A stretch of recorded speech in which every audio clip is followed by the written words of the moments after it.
All right, I think we're good. Thanks, guys, for joining us on the epic Mixed Up Meetup fundraiser stream, the second, where I am with Hannah Wallen, who is going to be hosting the Mixed Up Meetup. This is Brian, the Doge in charge. I thought I'd treat you guys to a little bit of pogo before we got started, just to make sure everything is working. So let me know if everything sounds all right. Just put America first in the comments if you heard that okay. Oh, Devil's Advocate is here. Hey, Dion, how you doing, man? Thanks for joining us. Yeah. Okay, so Dion, this is Hannah. I don't know if you guys have ever spoken before, but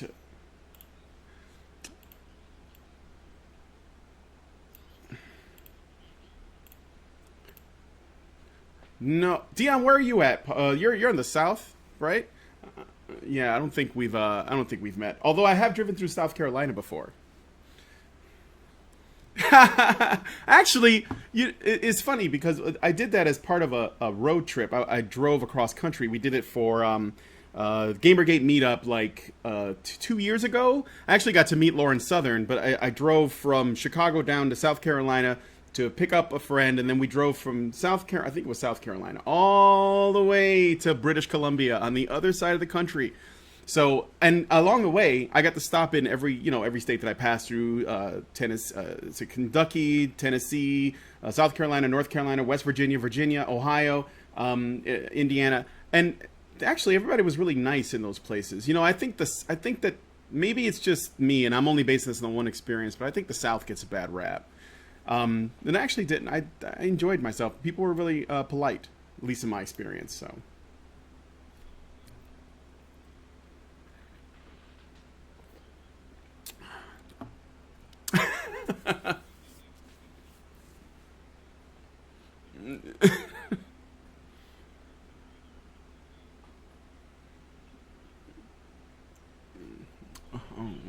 Oh, hold up.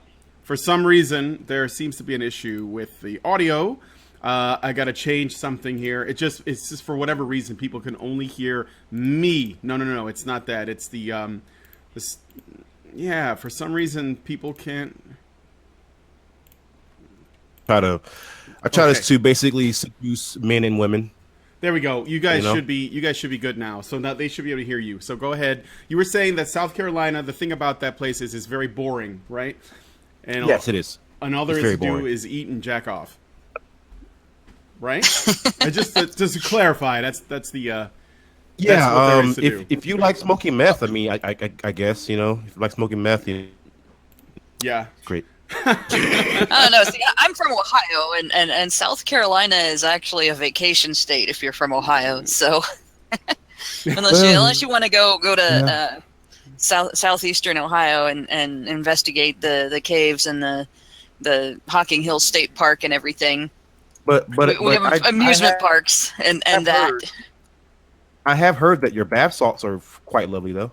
I don't know. I wouldn't. I'm afraid to try something like that. Yeah, right. If you want to start the zombie apocalypse, I guess. Cold medicine makes me nuts. Oh my God! So Doge, I want something out to you. I'm doing a response video right now to this guy named Captain Communist, and so he put out a video and just sit down. The video's title is "Why I Support the DPRK." The Democratic People's Republic of Korea.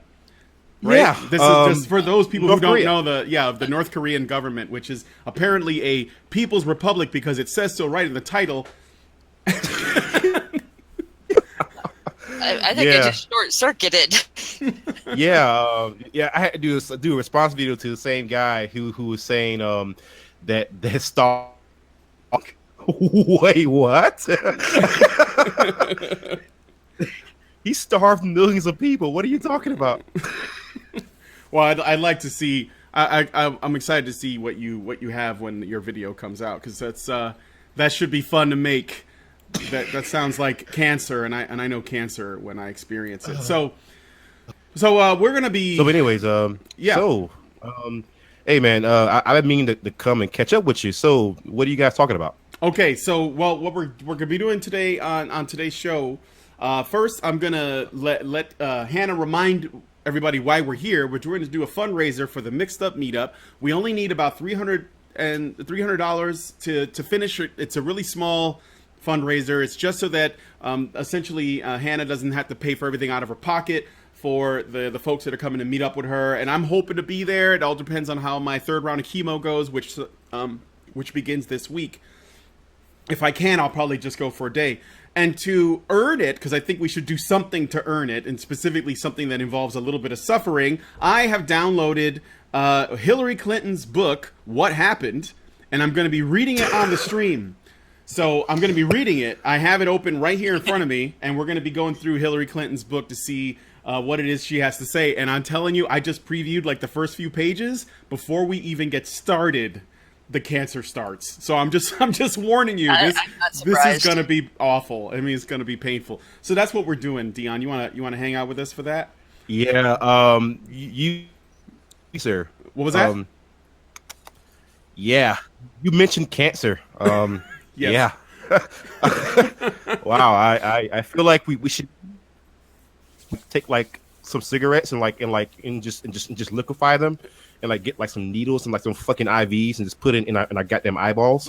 That's well, you're gonna wish you did after I read some of this crap. So, oh my god. Let me give the floor to Hannah. Hannah, tell everybody about the Mix Up Meetup and what the dealio is. Anybody who decides, but real quick before you guys start donating, you can do it through the super chat if you like. I see that Ryan Field gave us $2 and wrote "Send Tell Uniballer," which is talking to me, the Uniballer. You can do that, but if you give to the super chat, you can totally do it, and we appreciate anything that you guys choose to give.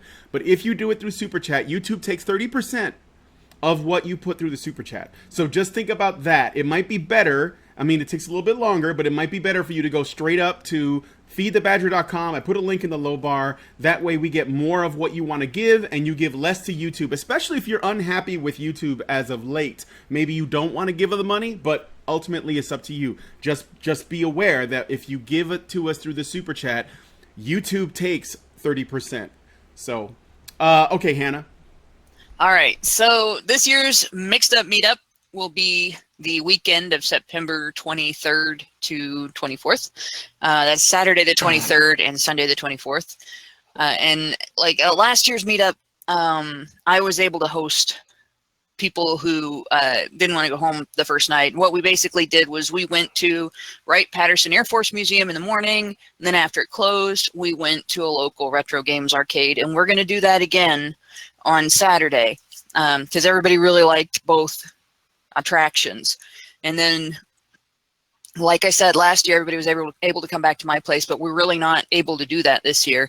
So we're camping in cabins because I'm a wimp.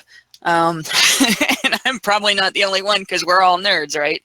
So we're camping in cabins, and that takes rental. And then the next day, on Sunday, we will be going to the Ohio Renaissance Fair, which is fairly close to the campground. So all of those things are a little different in terms of cost. Obviously, the museum is still entirely free, and anybody can come to the arcade. But we're renting a party room so that there will be a space. It will have a guaranteed space to sit down and play games. Anybody that, once you use up your tokens, you still want to hang around with everybody, we can play things like Cards Against Humanity. And there will be pizza and snacks and drinks and things. So that's the meetup. And the total that we're trying to raise is $1,050. The 50 is for the cost of the fundraiser. So the cost of the event itself, the total is 1,000. And that includes us getting a discount if we buy Ren tickets. It includes a group rate on the cabins. It includes a group rate on the party room. So that's basically it. All right. Thank you, Hannah. So yeah, this is, and the thing is, this is actually quite a deal. if you were trying to do this and you wanted to pay for all these things like separately, let's say you decided to come down, it's actually going to cost you a lot more, right? So this is actually definitely. this is actually quite a good deal. And also, we think that what with all the shit that's been going on with the Google and YouTube and Twitter and all this, people's channels getting shut down and like demonetizations and all these other things, it's making it harder and more disincentivizing to communicate ideas with people. So we want to, as often as we can within reason, try to move these conversations into the real world and do real life meetups, because at least then it's a lot of work for them to try to censor us and keep us from talking to each other. And I know that other YouTubers have been talking about it. Sargon was saying he wanted to do more IRL stuff. We've been doing in real life stuff for a while, as you guys know. Whenever we get together and we have something going on, we try to do a meetup wherever we are. So it's just more of that. I think that you guys probably think it's a good idea that we meet up in real life more often. And if you guys can, I would also, just as a side note, I would recommend that if you guys can, and you think that some of the other people who are subbed, and some of the other listeners that watch us are in the same area, you guys should also organize little meetups in your own communities to like meet up with people, find out who's, watching the same kind of content and discuss these things. It can be immensely therapeutic, but it can also be really everybody has great ideas. I never pretended as though I was an expert on any of this stuff. I feel as though I'm still, new to it. I've been doing this for a few years now, but there's always new ideas coming up, and I think I have a lot. I have a lot of credit to give specifically to the listeners and in meetups that I've gone to where people have offered, information that I hadn't considered, or they look at it from another point of view, and it actually, helps make the conversation stronger. We don't want to fall into echo chambers, and I'm certainly against that idea.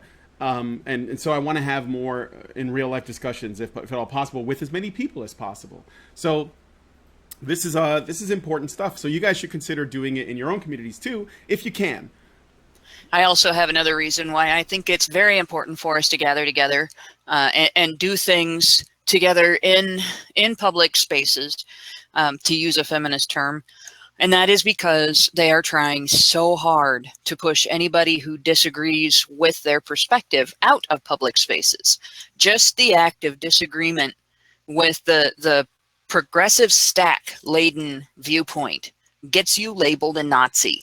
And of course, it's already been said that it's okay to punch Nazis. So basically what they're saying is it's all right to use violence to push us out of public, to silence us, and to force us to hide. And it is really on us as a movement to not comply. Don't bend over and take it. Don't run. Don't tuck your tail and run, but stand up and say, no, I have a point and I'm here, and you're just going to have to deal with it. And we're going to have to do that if we want to not be scared into silence. Question. Yes. Yeah, I don't want to I guess derail the conversation. It's something that it doesn't matter if it's anti-feminist or MGTOW, MRA, just the anti-SUs, I would say. Yeah. That's what a lot of the social justice nuts call it nowadays. Just kind of like, just mocking things. The question that I would call ask it S-Jaws because they're always flapping them. Yeah, I got another name, but I don't want the stream to get placed in a freaking limited state. But anyways, so why is there so much focus on feminism and not enough on cultural Marxism? With us, or just in general? Just I've been meaning to ask some people who appear to be intelligent, at least, Mm-hmm. Well, I can tell you why I focus on feminism.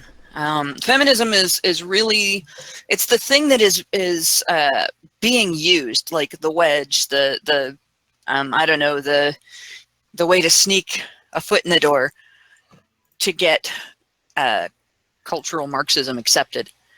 Feminism has, as a collective movement, and as individual organizations has succeeded in forming law and policy in such a way as to infringe upon due process rights, to have the state infringing upon due process rights, and the general public either accepting of it or unaware of it, they have actually instituted collective child rearing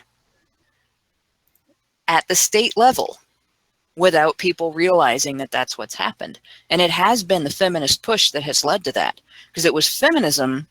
It was a feminist effort that changed standards in the legal system from custody being primarily something that the father would get during a divorce, to the woman being considered the primary caregiver, the mother retaining custody, and the father still being responsible for support. And it's been feminists that have fought tooth and nail to keep it that way. It's been feminists that have fought tooth and nail to normalize never getting married after you have a baby, so that single motherhood is becoming the norm, with the state taking the role of the other parent and using extortion of the father to fund that role. It's been, feminism has pushed that type of collectivism into the school systems, right down to the point where back when everybody was panicking over the H1N1 flu, at school, the kids were sharing all of their little utensils, all of their crayons, all of their pencils, all of their scissors, all of their glue sticks, all of that stuff. So all the kids in the class were touching all the stuff, not necessarily washing their hands or using sanitizer in between. It wasn't a big deal to them. They didn't care. It's collectivism. And they're actually, okay. Well, that's all. And it's feminism that's pushing it. The reason why I asked this is because I've been looking around, right? And I think that the reason why you're seeing so much of a decrease in anti-feminist material, especially lately, is because it's coming from two reasons. Number one, the younger kids are like, oh, we've all seen how crazy that they are. And then there's the other reason, not so young and more on the intellectual side. They're like, you're focusing on feminism so much, but feminism didn't create itself. And the main is that it is still around. It won't go away. And I think the biggest issue with that is because we're fighting feminism but fighting the cause of feminism. Like, for example, when you look at cultural Marxism. I see what you're saying. So it's a cause and effect thing. And I actually think this is a really good question that you asked, because I've actually thought about this a lot myself. And yeah, I'll give you a prime example. Okay. You have now an alliance that you have with feminists. And so this is why you have so many feminists defending like Antifa, because they're communists. Sure. And so you have people questioning, why do wacky beliefs? Like, for example, I'm actually doing I'm going to continue my series on the Fabian Society. And so I remember the reason why I decided to do this video. And I encountered a bunch of feminists who were telling me that Ukrainian genocide, because I was just talking about it because I had to go and refute Captain Communist from him saying that Stalin didn't kill millions of people by starving them, So there were Holy crap. feminists. Yeah. There were a bunch of feminists who were saying, well, that didn't happen. I'm like, okay, why would you think who have History Channel specials, the actual survivors who are telling you that shit actually happened? Why would you question that? It's like there's documentation of that. Well, there's documentation of that. It's like denying the Holocaust. There's documentation of absolutely. it. There's Right, film. but There's again, pictures. There's historical accounts. Again, the one thing as I always look deeper, I always question myself, how far does the rabbit hole really go? And so people were wondering why I was jumping on the freaking society so much. Well, coming to find out, the reason why these communists and these feminists were questioning it so much because back in 1932 through 1933 and possibly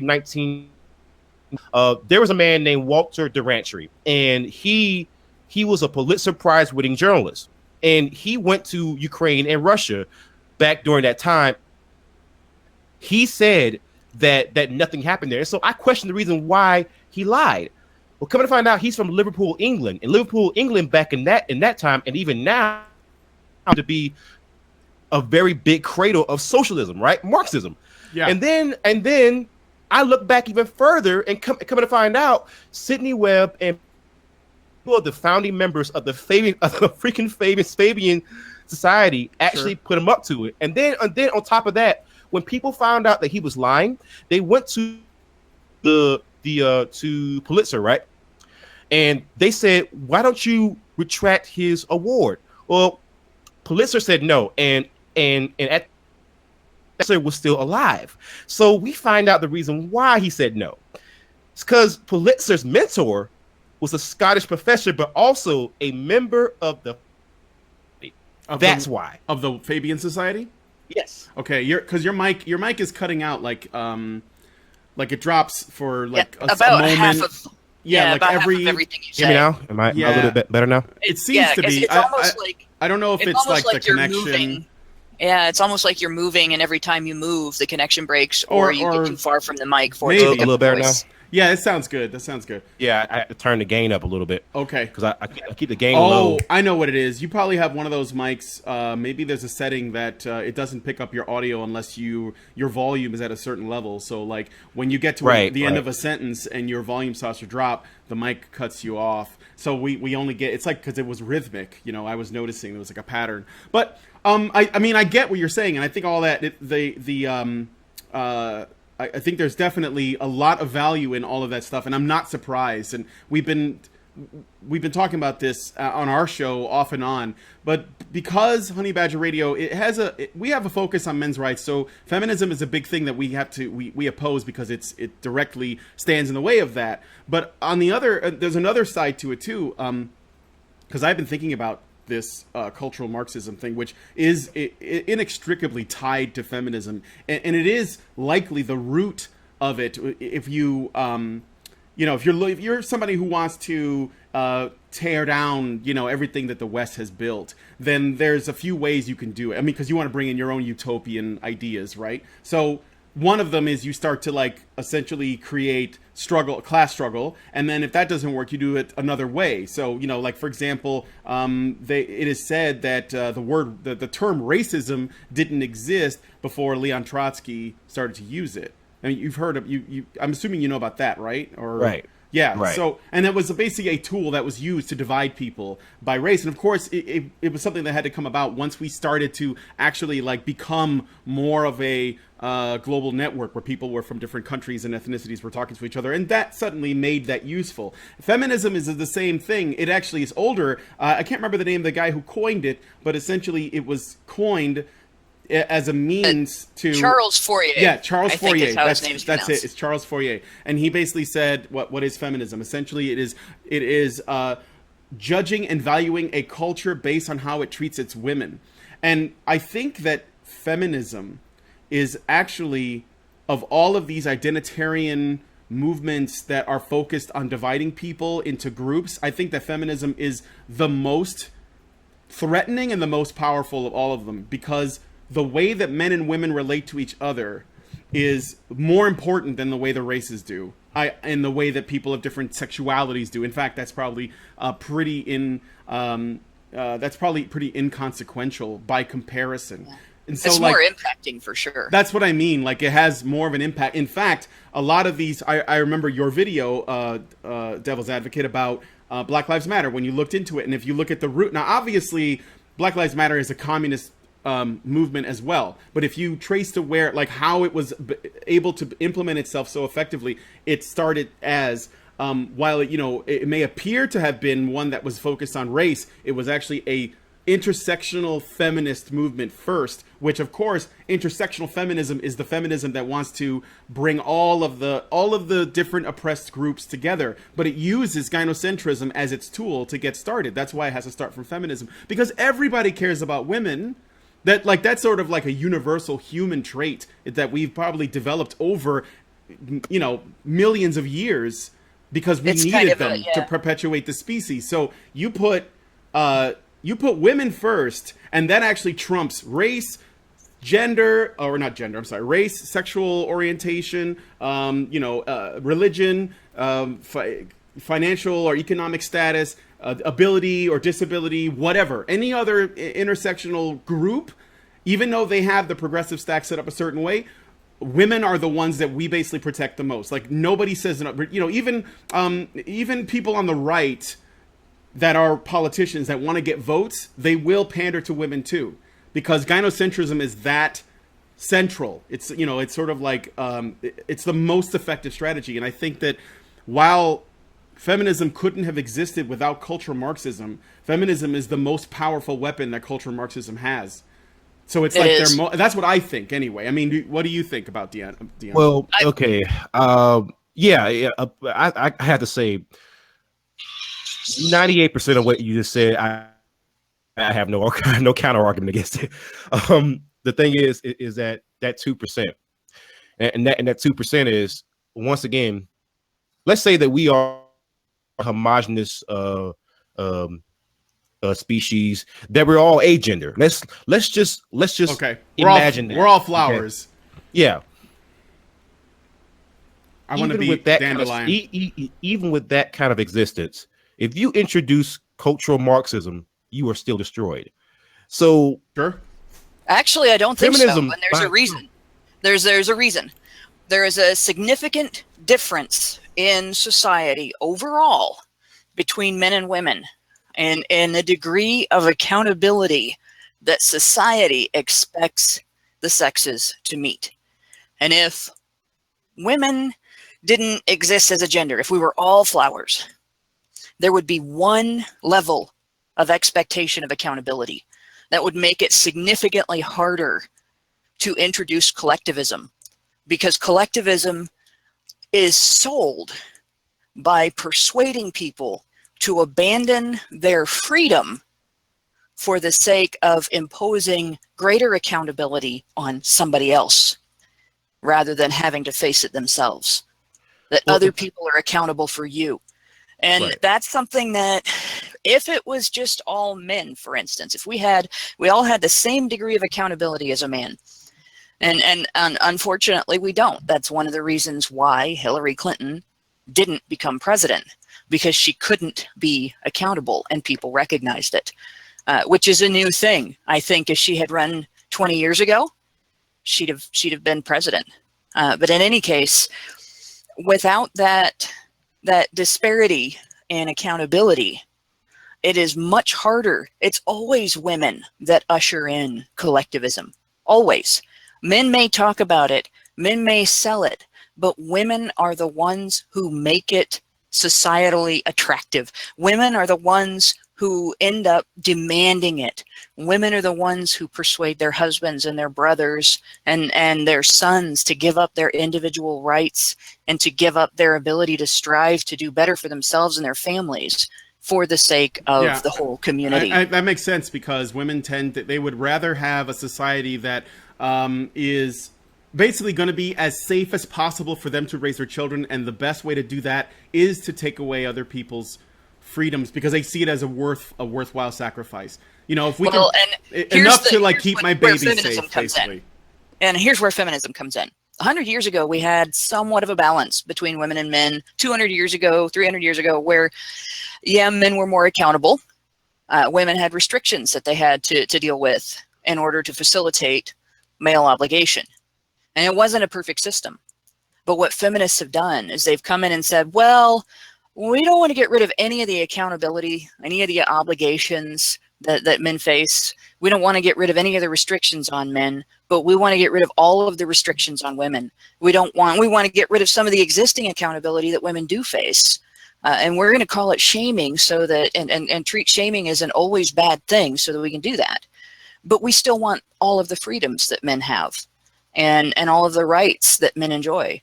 And that is where we ended up today, with a situation where women are able to act with a complete lack of personal accountability, to completely abandon their responsibility to their own children and to their families, and treat you as the bad guy if you point out that that is irresponsible and reprehensible behavior, and yet impose those same standards on men that they've escaped and not feel like hypocrites. That is where we've ended up in a situation where women are facilitating the takeover of family life by the government, and facilitating a collectivist outlook on family income and on personal income, on supporting yourself.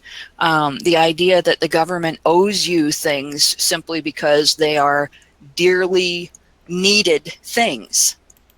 You know, that all has come from pushing through gynocentrism. It's one of the reasons why we have to strongly address gynocentrism. It's like this, all right? Let's say you get a disease, and the disease is caused by a bacteria, and the symptoms include, you know, getting water, getting mucus in your lungs to the degree that you can't breathe, and you're gonna suffocate, basically drown because of this disease. Maybe the symptoms also include, in the long run, that they cause you to have a heart attack. Maybe the symptoms include, in the long run, that your blood pressure drops to a dangerous level. And you have medications that can treat all of those things. But the antibiotic that kills the bacteria takes 6 weeks to work. And the drowning only takes a week to happen. And the antibiotic doesn't prevent it. Do you take something to prevent the drowning too? Or do you focus only on the antibiotic and let yourself drown because you know the cause is that bacteria and you have to get rid of that bacteria and nothing else matters? Well, we'll let Devil's Advocate respond. Right. Well, there's.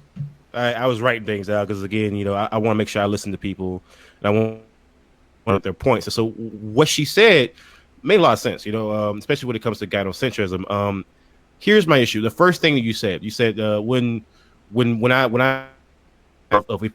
we were all asexual, we were all just flowers. That's basically what Doge added. Yeah. The thing is, if communist system, again, communism does not rely on, let's say gender differences as much as it as off this illusion of. You're cutting out again.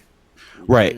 Okay. So I'm saying that communism doesn't really rely, and cultural Marxism in general doesn't really rely off of the gender divide as much as it relies off of this idea of there's this rich bourgeois class, the class divide. Yeah. That is stealing from you, the workers. Sure. And so the workers have to control the means of production. So again, it has with gender as much as it has to do with class, and you would have that no matter what, so long as we are a species with the exact same amount of intelligence. Right. So with that said, it wouldn't matter even then if you bring cultural Marxism to something.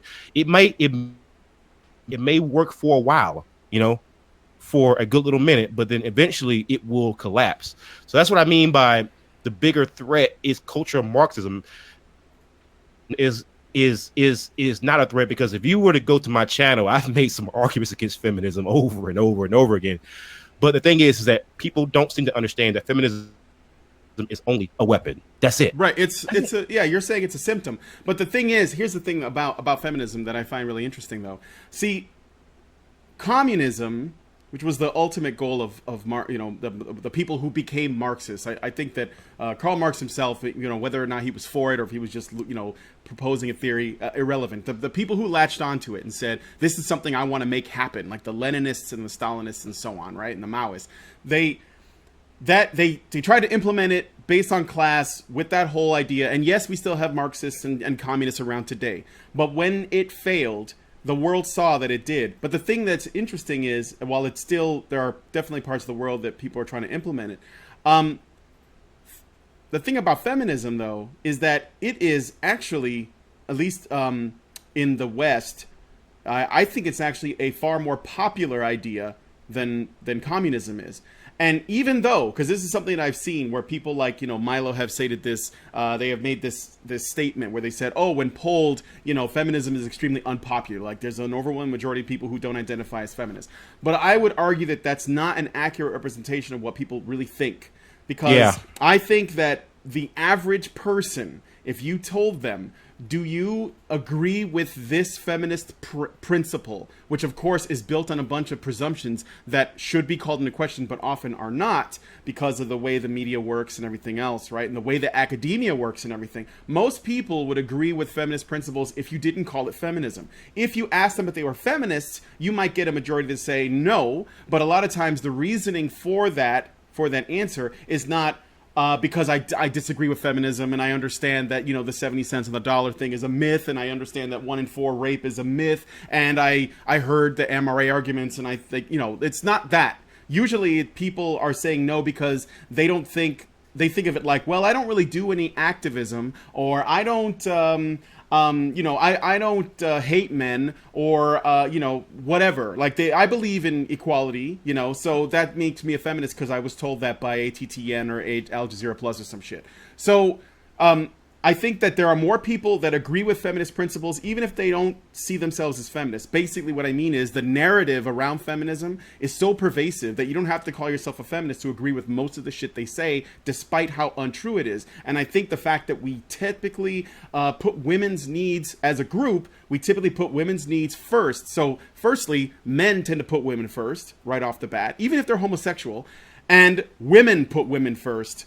They like before, after children, perhaps, like if after their own children. So, well, if it was after their own children, there wouldn't be so many women arguing for abortion.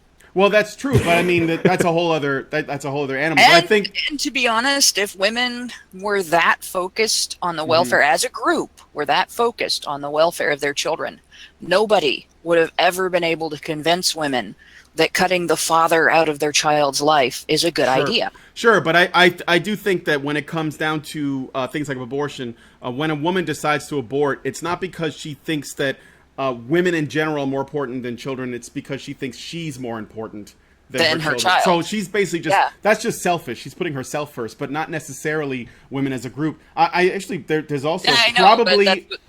I get what you're... I was going. You understand what I'm saying? Yeah, I understand what you're saying. There's another thing to it. There's another thing to it too. I think that there might be. I'm not really sure what the numbers are, but there might be a majority of women that are actually against abortion.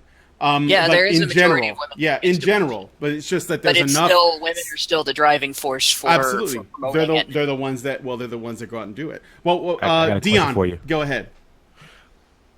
Yeah. So are you guys where do you slide on the political spectrum? Because again, I'm gonna tell you they for a reason. You're about to see why. You're still cutting out. They did what for a reason?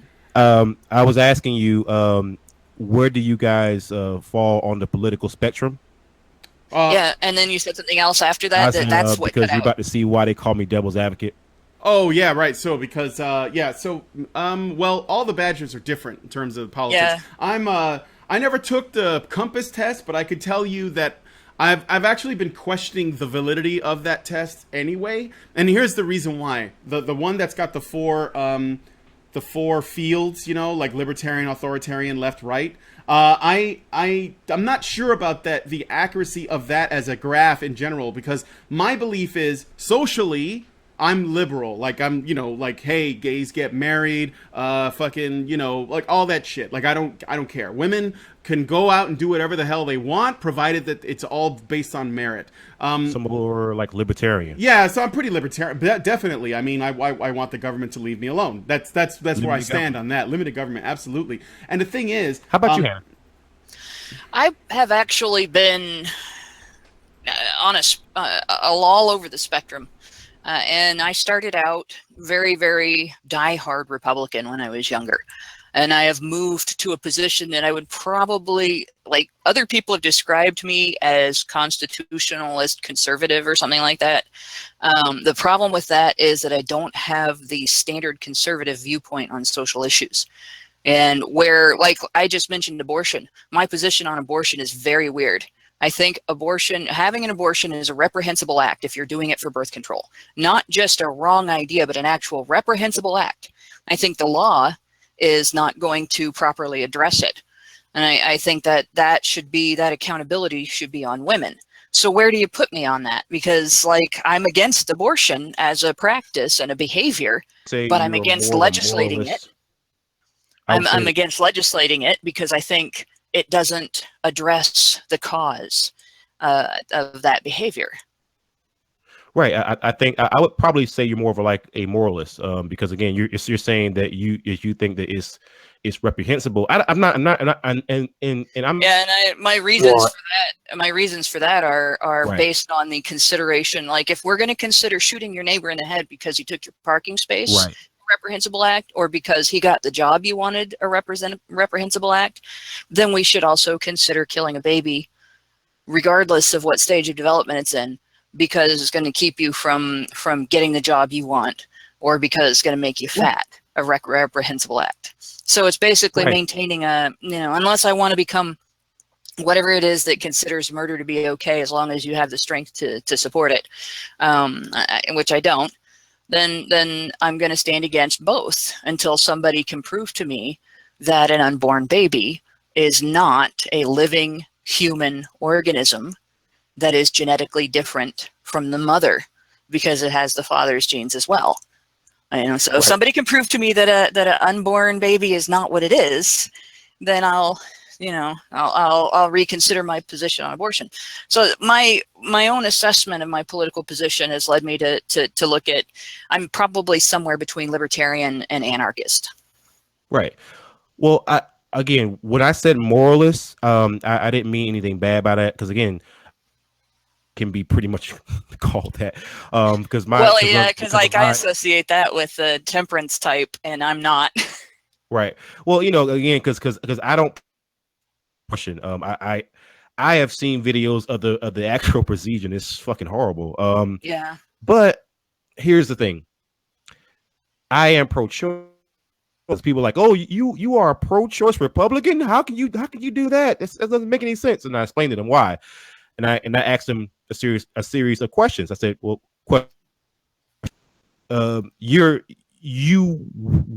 would you agree that abortion is a healthcare decision? They said no. Yeah. Of course I don't agree that it's a healthcare decision. I mean, it's not a healthcare decision because in general, when it's performed, it is not performed for health reasons.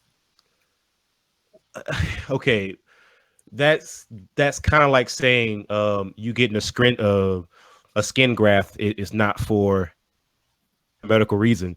I mean, it's no, it's not. Healthcare. If you get a skin graft, it's actually to fix damage. People don't just go out and get skin grafts for no reason. Yeah, it is. You don't get a skin graft because your skin is normal in the place that you're grafting skin to. You get a skin graft to fix something that is wrong. You get a skin graft to fix a burn or a scar or to replace skin that was removed. You don't get a skin graft because nothing has happened to your skin. Because they could also be that's not life-threatening or personally hurting the person, but it doesn't matter whether it's life-threatening. That's actually to fix damage. It's very much like the way feminists compare birth control to Viagra. Viagra treats a condition of unhealth. Birth control, when they're comparing it to Viagra, they're comparing birth control that's used for convenience. That's not treating a condition of unhealth. Just to clarify, Viagra being used not just to make boners, but to thin the blood, right? Right. Correct. Well, the reason that it's used to make boners is because you can't get one without it. And right. The reason you can't get one without it is a condition of dysfunction, bodily dysfunction. This is just like I'll give you a real good example. But then you have some people who get abortions based off of a doctor's decision saying if you don't abort this, less than 2%. And I've seen that happen. Less than 2% of abortions comprise all of the different reasons that people say that are not convenience based, are less than 2% of abortions. And the majority of those reasons were not illegal when abortion for birth control's sake was illegal. When a woman's life was threatened by the pregnancy, she could get an abortion. When she had an ectopic pregnancy, she could get an abortion. Women were not prosecuted for miscarrying. All of those are myths. Again, no one's saying that. I don't think anyone's saying that. What I'm saying is what you are describing is in those scenarios. And then the very next question is, do I want the government to even in that 2%, do I want the government ever? Do you want the government what? Do I want the government to ever make that choice, even in the 2%? No. So are you arguing against a position that I said at the beginning that I don't take? What do you mean? Well, I specifically said I don't think the law should be used to address this. I don't consider myself pro-choice because the word the phrase pro-choice is used in support of treating choosing to have an abortion as a normal choice, right? No. So when I've said I don't believe the law should be used to address this, right, but I still think abortion is a reprehensible act. When you start arguing about the government making a decision, how does the government make the decision? That wasn't what I was arguing. I basically mentioned most of what I just said for the past 20 seconds. More so along the lines of trying to explain why it is a healthcare decision. Because if you called any insurance company and you tell them that care decision, actually, there are insurance companies that treat abortion as an elective procedure and they don't cover it, and that's their prerogative. That's their prerogative, and it should be their prerogative. And I think that if there wasn't pressure based on the sex of the people who want abortions to do otherwise, fewer insurance companies would cover it. And I'll give you a reason that comes from a personal experience. When I was in high school, my family has a problem of a deviated septum, okay, which in some of us, it gets dramatic enough that it causes actual health problems. Okay, most people, it just gives us an ugly nose. Just real quick, I got to get in here. People have been sending me money through the super chat saying they want me to read the book. Finish your point. Finish your point, and then we'll let Devil's Advocate make his point, and that's it. And then I'm going to start reading the book. Now, my insurance company, my doctor said you got to have surgery, you got to have an irrigation, and you got to have the deviated septum fixed, or you're going to continue to get sinus infections, and it's impacted sinuses where it's trapped in there and it builds up pressure, and it's really gross. I'm not going to describe the whole thing, but basically I had to have surgery. Well, that surgery is called rhinoplasty, and so is the surgery to get your nose fixed cosmetically because it's ugly, or at least it's considered ugly if it's a big bent nose. And so I had to argue with my insurance company that I was not having cosmetic surgery to end these sinus infections that were actually threatening my eyesight and potentially my life. That wasn't wrong. It wasn't wrong for the insurance company to question my right to ask them to pay for what by name is normally an elective procedure for the patient's convenience or preference. So I had to prove, and my mother did that by sending them pictures of my face and asking if they thought I needed rhinoplasty for my looks. I had to prove that it was not an elective procedure. And it took those because they were ignoring the doctor's statements that, these problems are all happening and this is what the surgery is to solve. Now, it's not a medical decision to decide that I want to look prettier and I want my nose to not have a bump on it, or I want my nose to be narrower or shorter, or whatever different ways that people have rhinoplasty for their looks. That's a cosmetic decision. It wouldn't be a medical decision to get breast augmentation because I think my tits are too small and I want more cleavage. That's not a medical decision. That is a cosmetic decision. It's not a medical decision to get a tattoo or a tan. It's a cosmetic decision. And it is a convenience decision to get rid of a pregnancy because you don't want to be pregnant. Pregnancy is not an illness. It's not a disease. It's not an injury. It is not a condition of unhealth. It's not any more a condition of unhealth than having legs or breathing or being able to see. And all of those things are just a normal part of your body's processes. And it's not a medical decision. It's not a medical decision to get rid. It's not a medical decision to get rid of something that is supposed to be there. You mentioned a rhinoplasty, tattoos, breast surgery, breast augmentation. Those are all things that are clearly electives. When you're talking about a healthcare decision, I don't understand. Too was mentioned that again. I don't think that any healthcare company is gonna cover a tattoo. But the thing about pregnancy is it is considered a healthcare decision because number one, it is a rather extreme thing that happens to women. It's not extreme. Every female mammal gets pregnant or can get pregnant. The reason why I use the word extreme. I'm explaining the reason why I said explain. That. Go ahead. It's because compared to that is extreme. That is a rather big change. Compared to what? Compared to how they normally are throughout their entire life, that is a very extreme change. And plus, with that actually, I've been pregnant and given birth, and it's not as extreme as people make it out to be by any stretch of the imagination. But saying that it is not as it's made out to be, you're not denying that it is an extreme change. No, it's not an extreme change. It's a change, but it's not an extreme change. It's a normal part of being human. No one's saying that it isn't. But everything that you just named is not a normal part of being a human. Is a normal part of being a human does not mean that it is not a healthcare decision. Having legs is a normal part of being human. I mentioned that. Yes, but not everybody can get pregnant. Not everybody's going to die while being pregnant. Not everybody's going to have complications. Not everybody is going to basically kill them child just by having that child. Not everybody is gonna basically have those issues. But the most extreme cases, it's not a healthcare decision. Then please, no. The most extreme cases do not justify arguments regarding the norm.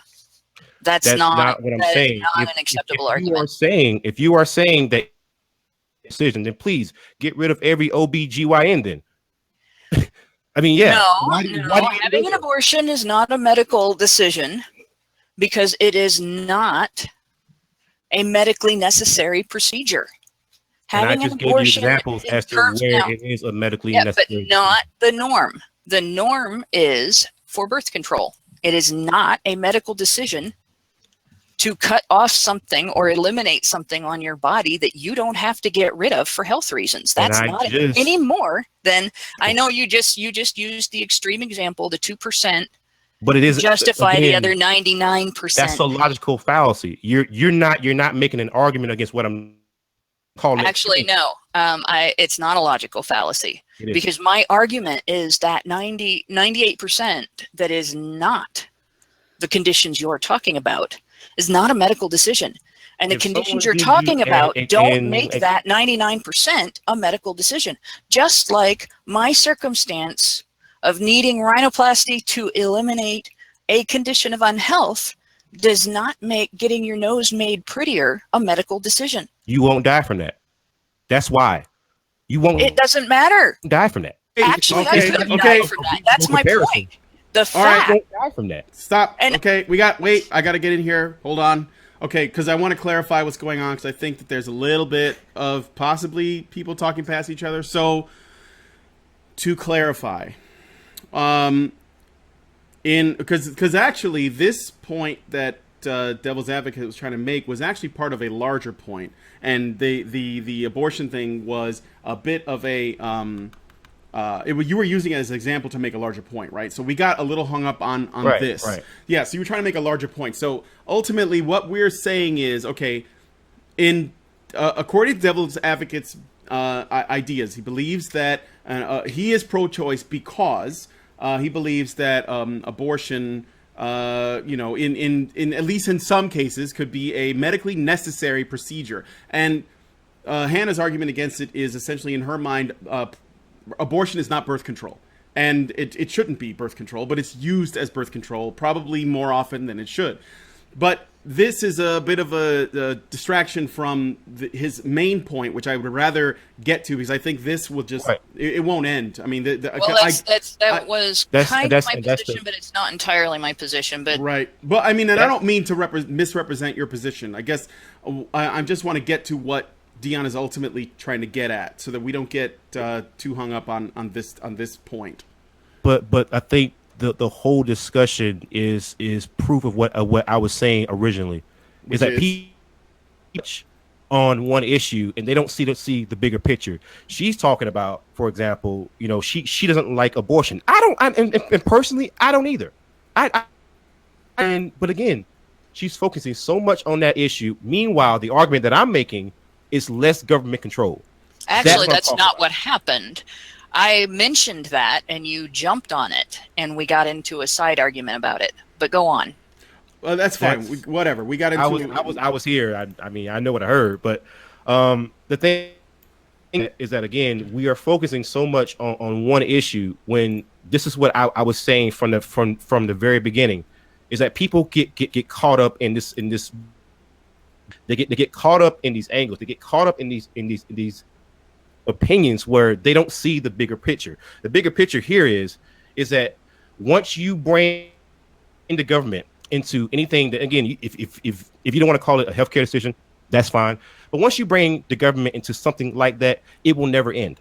That's how you open the door. We thought the same thing when it came to for example, the Patriot Act. They're just protecting us. Yeah. And how did that pan out? That panned out really badly. And I would also argue that indicates we should not have government funding for Planned Parenthood, because that's bringing the government into abortion right there.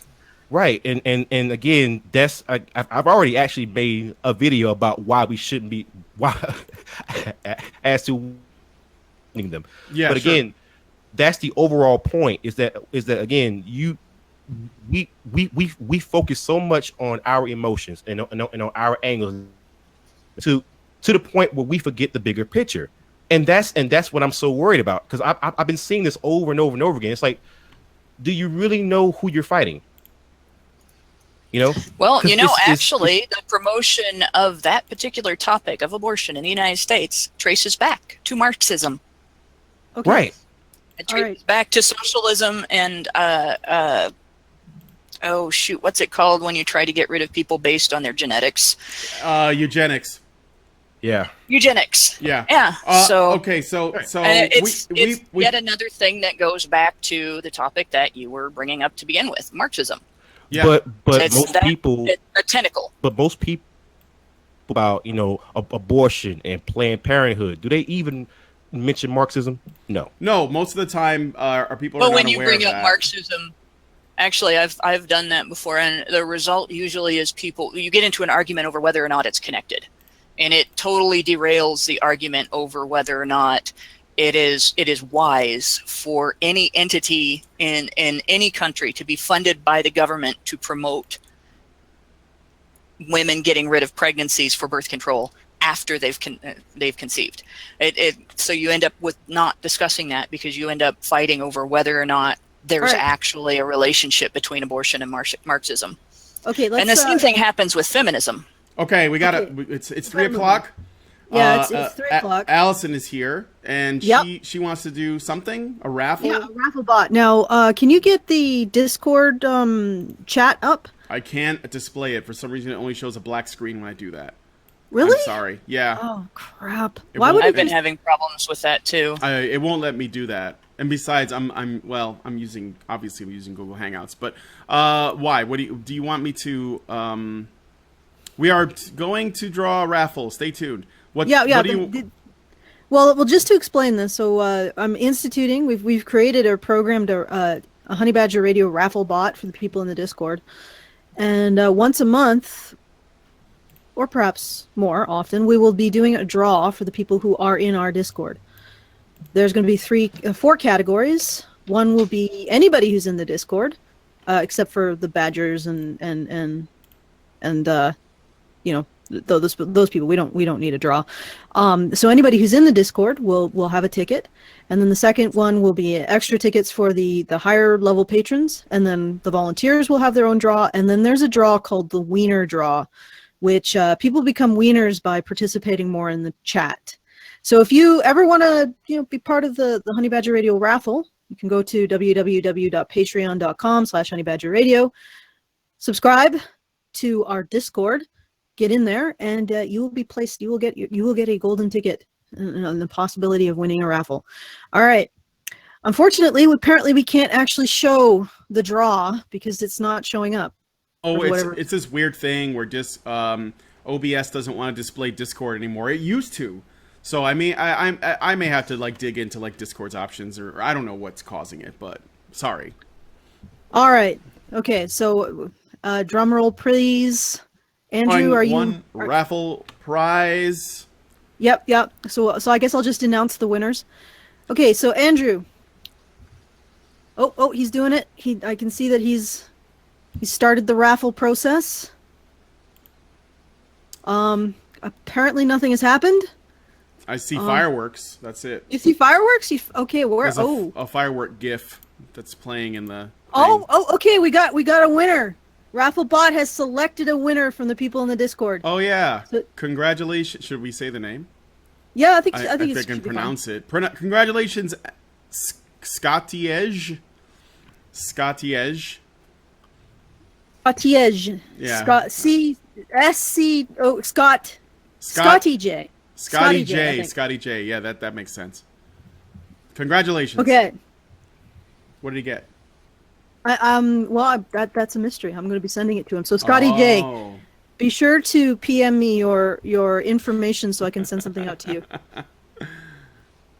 All right. Or you can send it to topic@badgerpod.com, and I'll keep track of it that way. And now we have 5 more for the lower level patrons, right? Yeah. Okay. So, yep. Well, while we're waiting, I got some super chats. So here comes the 5 more. So super chats. Parking Lot Batman gave us $2 and says, "Read the fucking book." Yeah. Dude's mic keeps cutting. Stop. I just want to do Batman voice, I guess. Where were the other drugs going? Ryan Field gave us $17.76 and says, "Fuck the book. This is interesting. Also, fuck autocorrect. It was send the Uniballer. Praise Keck." Thank you, Ryan. We did have it's a pretty good conversation. We can certainly revisit it, and I think that Devil's Advocate makes a lot of great points, and it's stuff I think about a lot, And French Honey Badger gave us $5 and says, "Devil's Advocate, the abortions used to prevent death of the baby or the mother were not illegal before abortion was made illegal overall." So I guess he's just adding to the conversation, which I think is one we could continue to keep having. So congratulations to Jimmy Stiffingers. Yes, that's the name. Red Light Runner. Congratulations, Malix. Congratulations, Rhymes with Keck. And congratulations to Oli13. All right. So I got a question. Jimmy Stiffingers, are you a close relative of arthritis? Because if so, I got a bone to pick with your family. Arthritis. Okay, so several actually. If you are a winner of the raffle, please send me your information so I can send you the top secret super prize that you won. And Andrew, please draw 3 from the larger patrons, moderately weighted, please. Moderately weighted.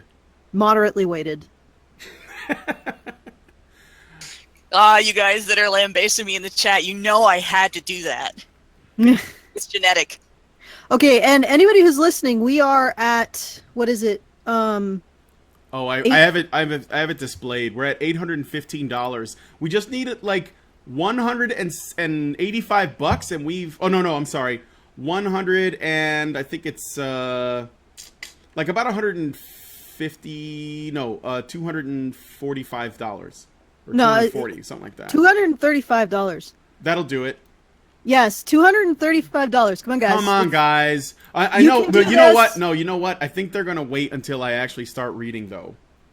So I think because I got to read some of this. I paid for the fucking book, and I don't want this book. I didn't want to give Hillary Clinton $15 like she needs it. So I should at least read some of it, even though I Yes, don't you want to. should. But I I should would definitely argue- get my $15 worth. I would argue that she might need it because she's not in a position to sell government jobs to anybody anymore. That's true, but the Clinton Foundation has a ridiculously retarded amount of money because, assassins, they're expensive these days. So Well, that Okay, is well, true. How about this? How about this? If we get up to $900 in the next 10 minutes while we're doing this raffle, we'll begin reading this stupid book. Oh, and here, so we got some messages through Feed the Badger, feedthebadger.com. Go to feedthebadger.com. Go to the Mixed Up Meetup fundraiser, and let's do this thing because we can do it. yeah, we can't do it.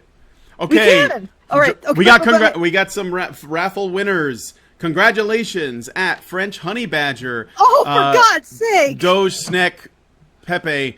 He's got little symbols next to his name. You so drew it's different. 5. Only the top 3 get anything. Yeah, I'll just read the top 3. Congratulations, Core 8 Der. I hope that I read that right. Core, the number 8, DER. And congratulations, Derpykin. Thank you. You guys are great. And Actually, you know what? We'll probably have to do all 5. we're right, all read winners. five. You want me to do the other 2? All right. Yeah. Congratulations, Araweg. And congratulations, Horse Fagoot. I thought I was going to pronounce that another way. Horse Fagoot. Okay, so everybody who's won, A winner is you. a winner is you. Everybody who's won, please send me your various messages that send me how I send you stuff. Essentially, send it to topic@badgerpod.com. I can't fucking believe that Remy got it. It's like, that's insane. He's the luckiest. Every single goddamn draw that we've done, just to test this out, he's won. Well, It's unbelievable. It's ridiculous. I mean, the French got to win sometimes, and it's been a rough couple of years for them. So, Oh, you throwing slams, man. You throwing slams out there. no, I'm just pointing out what I see. Remy is one of the last native Parisians or French people left. They're a rare breed these days. I don't know if you know, but if you go to France, you're not gonna have a hard time finding some natives there. But Because they're all coming here for work. You got jokes. You got jokes. Well, anyway, so if you have won in something on our Discord, please send me your details. Okay, so we have 2 more raffles to do, and I'm not Parisian. Oh, French 2 more Honey Badger raffles. sends it. Okay, you're sends not us 10 Parisian. boxes. He's from- sorry. I he's knew from, like, I knew he was Nice. gonna give that. I knew he was gonna do that shit though. I knew How do you because- say that, Remy? It's Neeson or French Honey Badger. How do you say that? Neeson? Nisian? He's from Nice. Nice. Just don't get it confused with Nissan. I remember. He's from Nissan. That's triggering. That's Nissan is a car No, brand, and there was let's not go there. Yeah, I understand that Nice is also in some trouble, or they have been. Yeah. Okay. All right, but everybody, let's go get that thing that we're doing, the fundraiser. www.feedthebadger.com. Let's get it up. Come on. Let's get it up over 900 and we'll start reading Over Hillary's 900.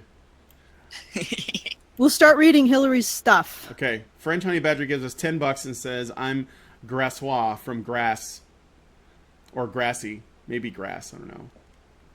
Hey, I'm okay with Grass. So, okay, so I guess we'll wait a little bit. I could reboot, although the super chats are probably bringing us close to that amount. I mean, Well, I can read the messages. This is about as much as I could spare. Good luck on your funding. $5 from Spencer, and $10 from Sheard. SHEARD. Shared. Donating to force Doge to read Hillary's long-form excuse for her failures. Well, hopefully we'll get to that it. would be sheared. Sheared. You know, like having your hair cut or cut off. SHEARD. SHEAR is shear. Devil's Okay, advocate sure. showed us. He sent us a picture of his gat. Is it okay if I display it for people to look at? Go ahead. I've already, I already did it. 90.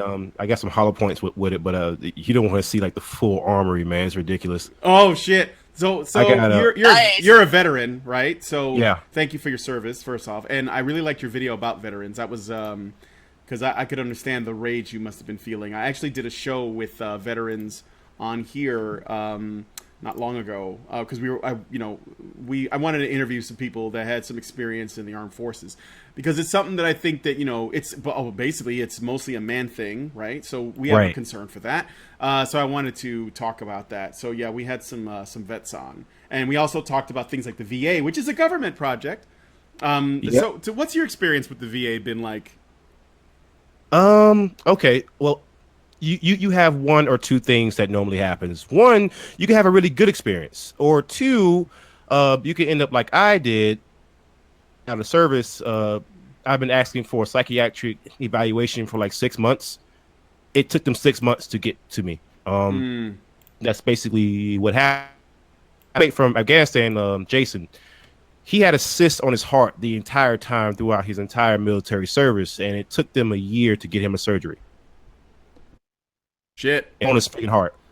So yeah, it was really interesting. Are there any cases of vets dying before they get seen? Yes, because I know that's got to happen. I mean, shit. Yes. In fact, in 2014, we had the VA waiting list scandal. That was pretty bad. And again, if you want to make like a men's rights type of argument, here, let me give you the perfect one. You know how I think. I think about the bigger picture. So in 2014, we had the Ban Bossy campaign, right? Yeah. And so that was in 2014. And basically, the U.S. government was saying, we care about women and we don't want you to call them bossy. But then in the same calendar year, you had a bunch of all men. Like there wasn't a single female veteran who died on a fucking waiting list. Not even one.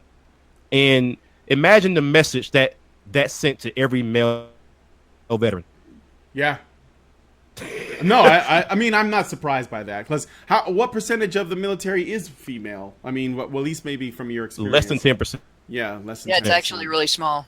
Yeah. I actually looked into that because we did report on the VA problem. We also reported on the supposed rape epidemic and sexual harassment epidemic that a lot of it turns out to be get out of responsibility. You're talking about the military, in the military, the rape epidemics in the military. Yeah, the supposed rape epidemic in the military, and the supposed and all of the times that it gets ignored when it's the guy who is being mistreated.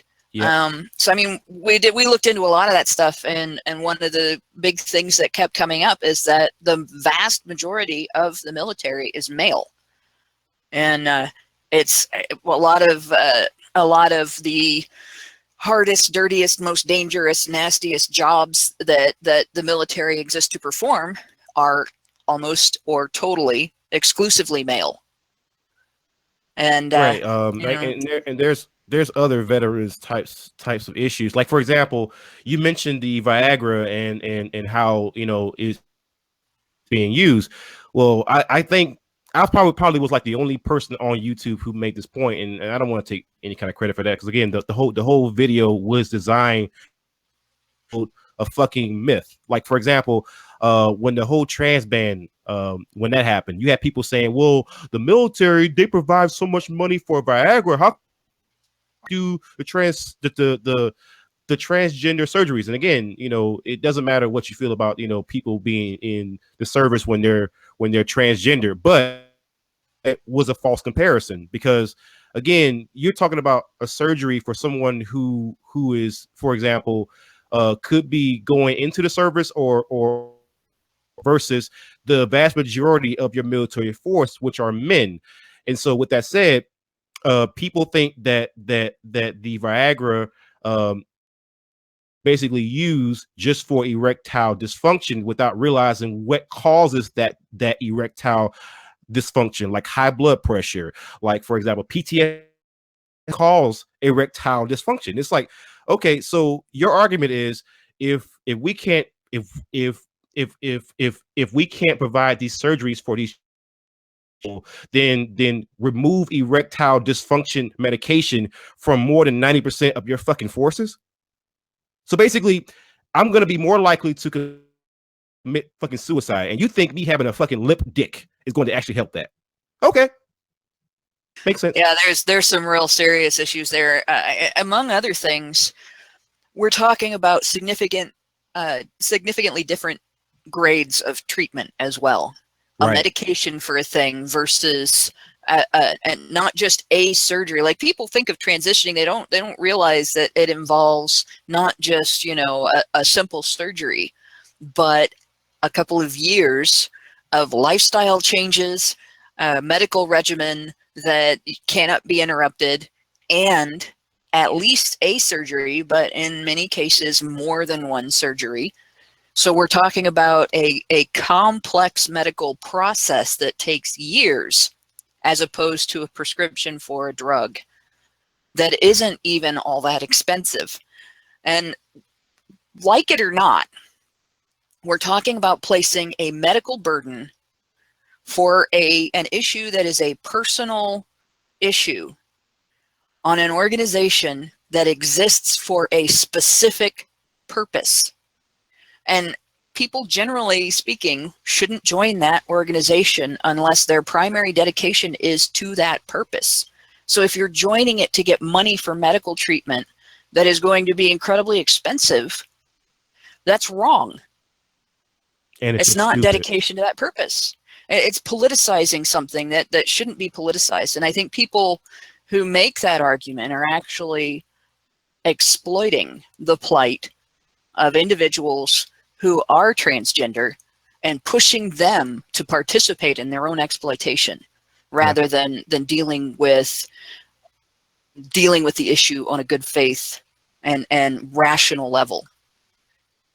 Yeah. I mean, if their whole argument was, I want them in there because everyone else is in there, I could hear that argument versus the bullshit of making the false comparisons. You know, I could actually hear that argument. But man, I tell you, there is no other profession in this country that quickly shows the difference between how men and women are treated than military service. And I say that for various reasons. Even when you get out, when you do a VA claim, and VA is basically you're trying to establish that a condition or an illness or an injury, it was created or military service. So we know now that VA claims with women get processed faster. They are a smaller percentage of your and your veteran numbers, but their claims get processed faster because if they were to claim something like for example PTSD or sexual assault or anything, you could literally have a guy who is missing a fucking leg. And I've actually seen this happen because my next door neighbor, who I found dead 2 days ago in his front lawn, this exact story. He was missing a leg. And I know for a fact there was a woman who filed her VA claim and got hers processed faster. Now, mind you, this guy's missing a leg, so all they had to basically do was take a damn picture. I mean, once your leg's gone, that's pretty much it. And it took them 4 years to process one claim, when with the sexual assault case that evidence for, it got processed in under a year. No, that's definitely a significant difference. And yeah. The idea that they can't just notice that, hey, this guy's leg is definitely missing, let's get him a prosthetic. If he needs other treatment, let's get that taken care of. What the hell are they doing when they're sitting in their office with their thumb up their ass? Well, obviously they're caring more about what happens to some woman's vagina. That's disgusting. It's also just, it's again, this is basically why I don't want government in damn healthcare. You cannot ask me, after I watched my battle buddies die on a fucking waiting list to ever advocate for healthcare. It's just bullshit. Like you will have so many waiting lists. You will have so much minutia. You would have so much of a. Again, if you think Washington is a fucking swamp, bring in government-sponsored healthcare. It is cancer. It is cancer. It makes medication so much more expensive because again, it doesn't seem all that you aren't being charged for it at that moment. But when you look at your actual taxes and you follow the money trail, you find out that in 4 times more than what that than what surgeries and medication actually cost. Yeah, that's one of the things that I've had this argument before with a lot of people, and everybody keeps talking about, well, it's a human right to have this thing. Well, no, it's a human right to pursue it. You have a human right to pursue happiness. That is what is stated in our Constitution. There is no constitutional right to have everything you need. And there is specifically no constitutional right to have someone else provide you with it. And this is something that people don't seem to understand. Your government never gets a penny that it doesn't confiscate from somebody else. Money doesn't come from the government. The printed form of it is done by the government, but wealth is not created by the government. If there was no government, there would still be wealth. People would trade what they value less than the thing that they want, to people who value the thing they want less than the thing that they're willing to trade. That's how it would work. There might even be currency some other way, but to provide everyone with healthcare, your government has to confiscate money from somebody. Mm-hmm. And you might not realize it, but in addition to it being you in the United States, it is now your children, your grandchildren, your great-grandchildren, their great-grandchildren. They've all been mortgaged to pay for what we are paying for now. Okay, everyone. We're talking about paying for more shit. Okay, more because we're convening this fundraising stream to try to get the Mixed Up Meetup funded. We have had an additional $50. $8.65. Yeah, we're at $8.65. Thank you, Remy, French Honey Badger. And French Good Honey stuff. Badger also says, I'm from Grassois. From Grass. I read that already. But did you? Yeah, no, I did. I read it on the stream. Okay, sorry. Well, you know, I wasn't listening. what I could do, because what I could do is I could read the foreword, like I'd not get into the actual meat of the book, but read a little bit of the foreword and some of the stuff before the book, the preamble or whatever you want to call it. That'd be a good idea. So we can get into an idea of what we're delving into here. Also, I sent invitations to other people that I hope will be joining us, and I'm going to call them out right now, so maybe they'll get a little bit of pressure. So, I invited Dave Cullen. Unfortunately, he can't come on, but he really wanted to. I invited Theron Meyer, Margaret McLennan, and Base Mama, and NC Clark. I also invited Aiden Paladin, but unfortunately, Aiden is visiting her grandma, who turned 100. Congratulations, Grandma. And I guess you actually got to see the fall of civilization over the course of 100 years. So that's got to be cool. All right, so... and please stick around for another 100 so you can see exactly where we end up. All right, so Hillary Clinton's book, What Happened? By the way, I found this really hilarious image somebody took of from a bookstore. I think it was a Barnes & Noble. And there's a rack of books, and it's all Hillary's book, What Happened, right? It's a giant thing. And there's a big sign over the top of it. I swear to God, this is absolutely a real photo that you can find. It says, I think it says, let me go to my Facebook page and make sure I get this right. Let me just scroll down here. Yeah, new this week in fiction, 30% off. And it's got 30% in fiction. It's perfect. That's what it says, yeah. So if you can find, it's hilarious. It's on my Facebook page. If you're friends with me, you'll probably see it. But, okay, what happened? For the team who stood with me in 2016 and worked their hearts out for a better, stronger, fairer America, being your candidate was one of the greatest honors of my life. That's the foreword. Or I don't even know if you call it that. And then she starts with a quote. If you're tired, keep going. If you're scared, keep going. If you are hungry, keep going. If you want to taste freedom, keep going. Harriet Tubman. Hillary Clinton is quoting Harriet Tubman before she even starts her book. Okay, we might want to give people a warning to have a barf bag or something ready for the rest. This is so bad. Oh, okay. Author's note. This is the story of what happened, or my story of what happened. It's the story of what I saw, felt, and thought during 2 of the most intense years I've ever experienced. It's the story of what led me to this crossroads of American history and how I keep going after a shocking defeat. How I reconnected with the things that matter most to me and began to look ahead with hope instead of backwards with regret. It's also the story of what happened to our country, why we are so divided, and what we can do about it. I don't have all the answers, and this isn't a comprehensive account of the 2016 race. That's not for me to write. I have too little distance and too great a stake in it. Instead... None! She has none of the answers. None of them. Instead, this is my story.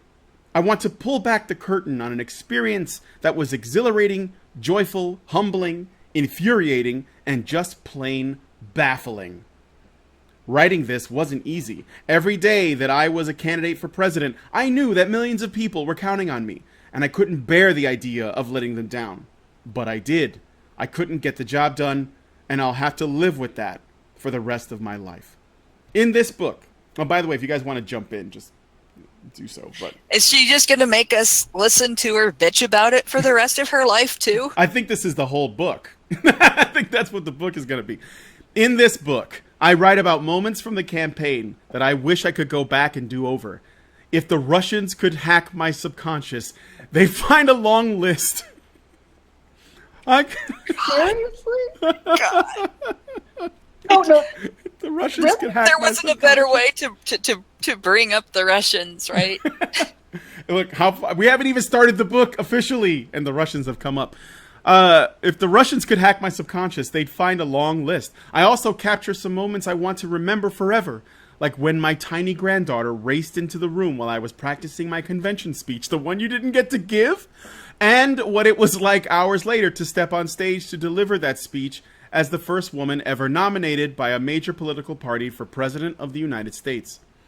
I write about people who inspired me, from a minister in South Carolina who talked with me about love and kindness, because I don't really know what those things are, to residents who had banded together in a town poisoned by lead, to tireless campaign volunteers giving everything they had for a better future. And I share my thoughts on big challenges I've grappled with for decades that have taken on new urgency, such as the roles that gender, race, and class play in our politics, and the importance of empathy in our national life. Wow, that's an ironic statement. I've tried to learn from my own mistakes. There are plenty, as you'll see in this book, and they are mine and mine alone. But that's not the end of the story. We can't understand what happened in 2016 without confronting the audacious information warfare waged from the Kremlin, the unprecedented intervention in our election by the director of the FBI, a political press that told voters that my emails were the most important story, and deep currents of anger and resentment flowing through our culture from millions and millions of white people. She didn't actually write that. I added that on because I know that's what she believes. I know some people don't want to hear about these things, especially from me, but we have to get this right. All right, I'm just pausing for a moment because I want to read a super chat. The Great Indoors 1979 gave us €5 and writes, Hillary Clinton, I must secure the existence of my political career and a future for my foundation. Is that like her 14 words? 1, 2, 3, 4, 5, 6, 7, 8, 9, 10, 11, 12, 13, 14. Oh, 15. Fuck. Try to reword that. Okay. Can we take a break and do another raffle? Or Yeah. let's take a break and Are we live doing another another- 50 years of our lives and then come back to this? Is it that bad? I haven't even done anything yet. Well, it's not bad so much as it's just nothing. Oh, of course it's nothing. It's political speak. It's I know, it's it's just- Hillary's preparation for blaming everyone else for what happened as an act of taking personal responsibility for it. Yeah. Kind of like, I realize it's all my fault. I didn't anticipate you being so abusive, and I walked right into that fist. How dare I end up with this black eye? That's basically what she's going to do over and over and over again. That's my prediction for this book. See if it pans out. We'll see. Dion, if you want to cut in too, you can. I mean, on anything that I'm writing here. I mean, I guess this is just all bullshit coming from her, but I wonder though. Well, yeah, I'm pretty sure she was. I was just thinking, is Hillary really that surprised that she lost? I think she was. The lessons we draw from 2016 could help determine whether we can heal our democracy and protect it in the future. It's not a democracy. It is a constitutional republic. And I think she was shocked. I think she was absolutely shocked that she didn't win, because I think she thought she was entitled to win. Well, I mean, she did everything you were supposed to do. She paid off the media and Hollywood and the academics and the other. She took Bernie out, which apparently she thought was her biggest threat, and then he went and cucked himself to her. She basically did everything right. She just did, I mean, in her mind, it was like she was playing chess against herself and didn't realize that there was a pigeon moving the pieces. Not to mention the fact that she spouted all of the talking points that she thought were the right talking points. That's another thing. I just want to address this. Warped Reflection says, "Are you going to buy Webb's book, How Not to Be a Boy, and read it?" Well, I did do a review of one of the chapters, so it's on Honey Badger Radio. It's called "Show Us the Patriarchy," Robert Webb, and you can take a look at it. It's an interesting question to get. It was I would say that Robert Webb is correct when he says that as a boy he was taught not to have self-awareness. What he seems to fail to understand is that he's never corrected that. Which, sort of goes on with the theme of not having self-awareness. Yep. Just saying. Mm-hmm. I'm going to walk away now. Just saying. Walking away. Okay. The lessons we draw from 2016 could help determine whether we can heal our democracy and protect it in the future, and whether we as citizens can begin to bridge our divides.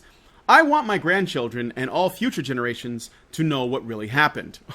I want my grandchildren and all future generations to listen to my side of the story and hopefully don't find out what the truth is. We have a responsibility to history, to rewrite it, that is, and to a concerned world to set the record straight. I also share with you the painful days that followed the election. A lot of people have asked me, how did you even get out of bed? without a team of men to help her, like literally, because her health is so bad. Reading the news every morning was like ripping off a scab. Each new revelation and outrage made it worse. It has been maddening to watch our country standing in the world plummet, and to see Americans live in fear that their health care might be taken away so that the super rich can get a tax cut. There are times when all I want to do is scream into a pillow. But I'm totally qualified to be president of the United States. Yeah, can you imagine a man saying any of those things and being taken I just want to seriously? scream into my pillow. This did not work out. I wonder why. I wonder if her pillow would file charges. This is the toughest woman in politics, guys. Oh, God. Wanting to scream into a pillow. Seriously, why would she write this? Because it's the playbook that has worked for a century, at least. I think Dion unmuted. I think he wants to say something. Yeah. I was gonna tell you guys. I was just putting my armory. Oh, okay. So yeah, but go ahead, guys. I was sitting here just listening. Okay, so you heard what I've been reading so far. Right. Okay. So you didn't miss anything. All right. Yeah. I was about to say. Yeah. This is literature on the level of Mark Twain. I just want to make sure you didn't miss it. So, but slowly, on a personal level, it has gotten better, or at least less terrible. I did quite a bit of thinking and writing. Wait, are you playing music in the background? Okay, where was I? Shit. Oh yeah, but slowly on a personal level, it has gotten better, or at least less terrible. I did quite a bit of thinking and writing, some praying, some stewing, and in time, a good deal of laughing.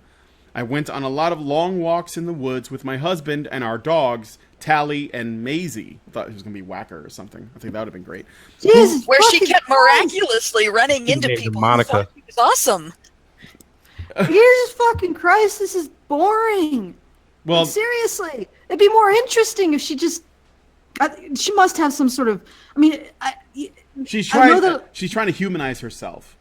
Well- she's not. She's turning herself into a Hallmark card. Yeah, this is what you get when you treat a woman or anybody really like they're the most interesting person in the world, regardless of what they do. For years and years and years, they suddenly start to believe that everything they say or do is worth mention and very interesting.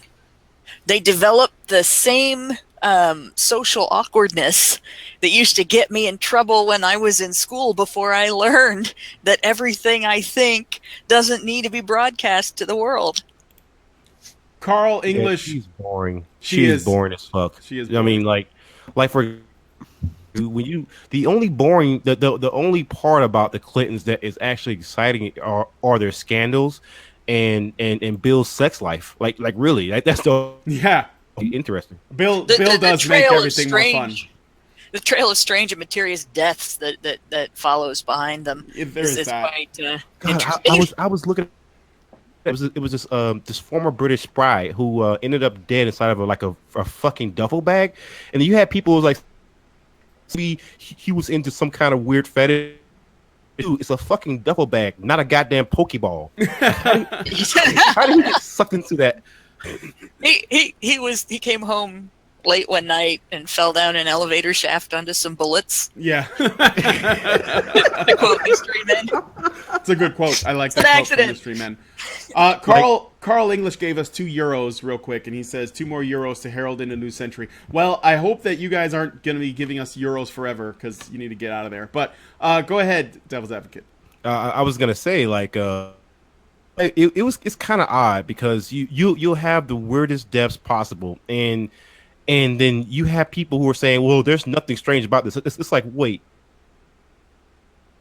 all right, I could understand someone committing suicide, but with a Clintonian style like fucking assassination, they'll a fucking move from you remember that comic book who turned into a movie called Unwanted?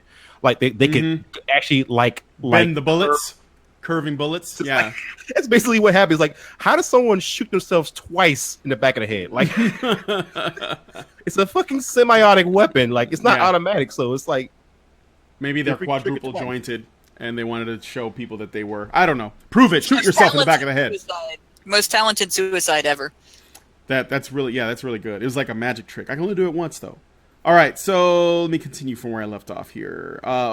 So I went on a lot of long walks in the woods with my husband and our dogs, Tally and Maisie, who took all this much better than we did. The dogs did? Yeah, I bet they did. I surrounded myself. I bet the dogs voted for Trump. I surrounded myself with friends and caught up on some of the shows that people have been telling me about for years, as well as a lot of HGTV. What's HGTV? Is that like Home and Garden TV? Holy shit! yeah, it's kind of like a do-it-yourself channel, and kind of like a home improvement style of channel. Okay, all right. So yeah, she's just humanizing herself. Best of all, I spent time with my wonderful grandchildren, making up for all the bedtime stories and songs in the bathtub. I missed during my all the songs in the bathtub I missed during my long months in the campaign trail. I cannot. Now I have an image of Hillary Clinton with a child in a bathtub, and I cannot unsee. Thank you. Okay. I believe this is what some call self-care. It turns out it's pretty great. Okay, Allison, go ahead if you wanted to say something. She sounds like she's fucking 20. How old is this woman? I don't know, like 320 or something? something like She's 5. almost 70, I think. She's getting close to a couple. Yeah, she's pretty old. Ever since they opened up the sarcophagus and read the incantation, it's probably been about a couple thousand years. But 70 70 since the reincarnation. So Yeah. This is horribly okay.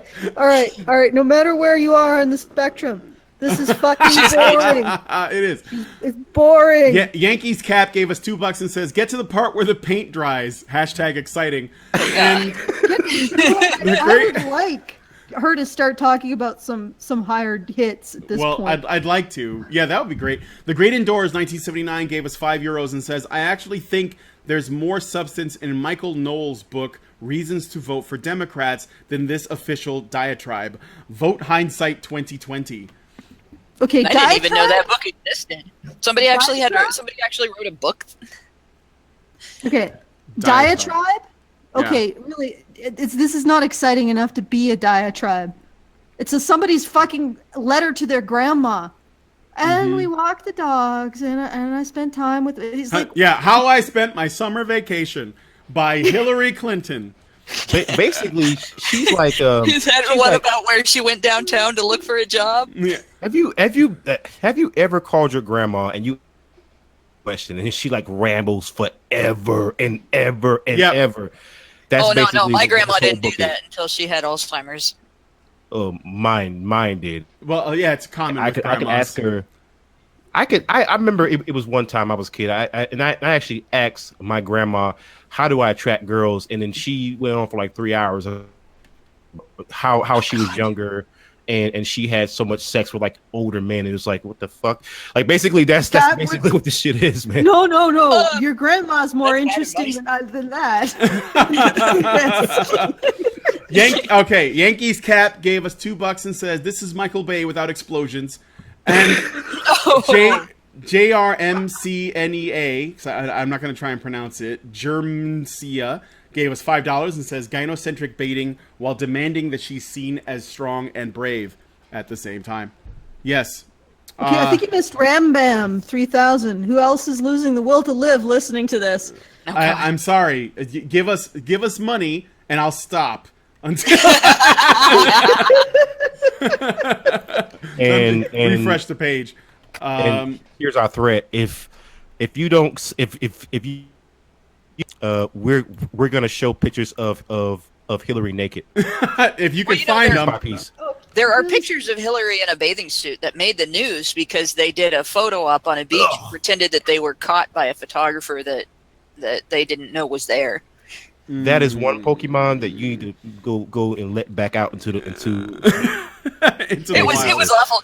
That was during the scandal with all of Clinton's philandering, and they danced on a beach or something, and the moment that people pointed out the obvious photo op, this was an obvious distraction and stuff. She started, you think a woman my age would let herself be photographed in a bathing suit knowingly? And blah, blah, blah. It was so fake. It was terrible. Also cottage cheese. Oh, okay. I'm moving on. Now, when people ask how I'm doing, I say that, as an American, I'm more worried than ever. But as a person, I'm doing okay. This book is the story of that journey. Writing it has been cathartic. I got angry and sad all over again. At times, I had to step away, lie down, close my eyes, and try to empty my mind. This book has been... So she catharted and she didn't even say, "Excuse me." No. I had to step away, lie down, close my eyes, and try to empty my mind. This book has been hard to write for another reason. I've lost count of the number of times I've sat at my kitchen table working on these pages, been interrupted by a breaking news alert, hung my head and sighed, and then took out my red pen and started revising. I've tried to make my peace with painful memories and recapture some of the fun that filled more days on the campaign than you might think. In the past, for reasons that I try to explain, I have often felt that I had to be careful in public, like I was up on a wire without a net. Now I'm letting down my guard. By the time I finished writing, I felt ready to face the future again. I hope that, by the final page, you'll be right there with me. I will always be grateful to have been the Democratic Party's nominee and to have earned 65,844,610 votes from my fellow Americans, living or dead. That and number... not all of them were actually her fellow Americans. American or no. That number More votes than any candidate for president has ever received. Well, yeah, when you include dead people and immigrants. Other than Barack Obama, is proof that the ugliness we faced in 2016 does not define our country. I want to thank everyone who welcomed me into their homes, businesses, schools, and churches over those 2 long, crazy years. Every little girl and boy who ran into my arms at full speed or high-fived me with all of their might, and the long chain of brave, adventurous people stretching back generations whose love and strength made it possible for me to lead such a rewarding life in the country that I love. Thanks to them. Running into Hillary Clinton's arms at top speed or high-fiving her with all of your might sounds particularly dangerous. I mean, you might knock her over. Yeah. She might not get back up. I seriously question whether or not any of that shit happened. She wasn't really on the campaign trail very much. At least not compared to Trump. Okay, so thanks to them, despite everything else, my heart is full. I started this book with some words attributed to one of those path breakers, Harriet Tubman. 20 years ago, I watched a group of children perform a play about her life at her former homestead in Auburn, New York. They were so excited about this courageous, determined woman who led slaves to freedom against all odds. Despite everything she faced, she never lost her faith in a simple but powerful motto: keep going. That's what we have to do now. In 2016, the U.S. government announced that Harriet Tubman will become the face of the $20 bill. If you need proof that America can still get it right, there it is. So Hillary Clinton is comparing herself to Harriet fucking Tubman. That just happened. I don't think you can get more insulting than that. Holy shit. Yankees Cap gave us $2 and says she can come into my home if you catch my drift. No, I don't. I would just say take a lot of before you get anywhere near her, regardless of which plan is after that. Yeah, that shit's contagious. So, another quote. It's supposed to be hard. If it wasn't hard, everyone would do it. The hard is what makes it great. It's from a league. That's not plagiarism or anything. Nobody else has ever said that before. It's a quote from A League of Their Own, which was a movie about a bunch of women who make a baseball team with Gina Davis. I guess it's sort of seen as a feminist movie. But I think it's really funny that because you got to listen to this quote again. I want you to really think about this. It's supposed to be hard. If it wasn't hard, everyone would do it. The hard is what makes it great. Yeah, it doesn't sound like anything else, does it? Get right on that, Madonna. God. I know that you're familiar with that. So yeah. Got a side story. Katie Horstman, who was the coach for the Minster girls track team for years and years. I'm sure that if she's still around, she's definitely retired. She was not young. She was on one of the original girls baseball teams. I do not remember which one. And her methods led the Minster girls to state championships every year. I mean, she was phenomenal. She coached Madonna for her part for throwing, and all of the other things that you have to do to play baseball, but particularly in throwing, because Madonna started out throwing like a girl for some reason. You know, maybe it was because she is one. And the one good thing she did have to say, the one really good thing that she'd have to say, and it was quoted all over the place, I think, was that Madonna worked her ass off to actually get that right. But having met her and having listened to the way she talked and the way she handled coaching and everything, I cannot imagine any of the women that played that in those leagues and are on those teams in that league, and in reality would be honored by Hillary Clinton quoting anything to do with them. Because she's basically being a whiny cunt, making excuses and playing victim. And I don't think any of the women that stuck it out in that league for the reasons that they did would have been that type at all. I know Katie Horstman wasn't. Okay, so we got another donation from Jamie. He says, support only, give my ticket, won't be able to make it. Blah, being on a different continent, I'd rather watch Ghost Corpse than listen top HCR being read. Oh, I'd rather watch Ghost Corpse than listen to Honey Rod Hillary, Hillary Rodham Clinton. not Honey. I prefer to No. color Hillary Rotten Clinton, but that might be a little Yeah, me immature. too. She is pretty rotten. Or Cthulhu. Yeah. Well, she's definitely living proof, or maybe not, that the zombie apocalypse is upon us. Okay, so we are now $160 from being done with this fucking. Come on, guys. Please spare me. Okay, Yeah, I'm gonna. Brian already has cancer, guys. Yeah. Don't give him more. You're just gonna kill me with this shit. Let's Okay, so I have some chapters, so I can't read the whole book. Obviously, it's just too long, and I don't know. I don't think I have the strength. I mean, I just don't. I don't. There's no time on top of that. But Not today. Anyway, I'll tell you we what. can do it Yeah, after. I mean, yeah, maybe I can like do some stuff as after show content or something. But I have some chapters, so maybe we can just jump to a chapter because I have a feeling this isn't like something where I have to know some shit that she said earlier in order to continue. Like it's Search your feelings. Search your feelings. So here are some chapters. Select a chapter. She has one called Perseverance with subheadings Showing Up, Grit, and Gratitude. Another one called Competition with subheadings Get Caught Trying, Getting Started, and A Day in the Life. She has one called Sisterhood, which this sounds kind of interesting, on being a woman in politics, motherhood, wifehood, daughterhood, and sisterhood, and turning mourning into a movement. So I'm curious as to whether or not in the sisterhood subheading, if she's going to apologize for all of the nasty, nasty things that she said about the women who accused her husband of sexual misconduct. Yeah, somehow I don't think that's going to be in this book. I think she kind of forgot about sisterhood for a few years. Yeah. Well, I think that she's assuming that those women have voted for Trump, so fuck them, basically. Oh yeah. Fuck women who voted for Well, that didn't vote for her. Not even women that voted for Trump. Women that did not vote for her. Like women who didn't vote at all. Women who voted for Jill Stein. Women who voted for what's his name? The Libertarian candidate. The other guy. I don't know. Gary Johnson. Yeah, Gary Johnson. Thank you. AKA Aleppo. Yeah, what's in Aleppo? And yeah, but basically anybody who didn't vote for Hillary are like in the fuck you category. So. Well, one of the funniest things Trump did during the election, I think, was to bring a bunch of Clinton's accusers. Yeah.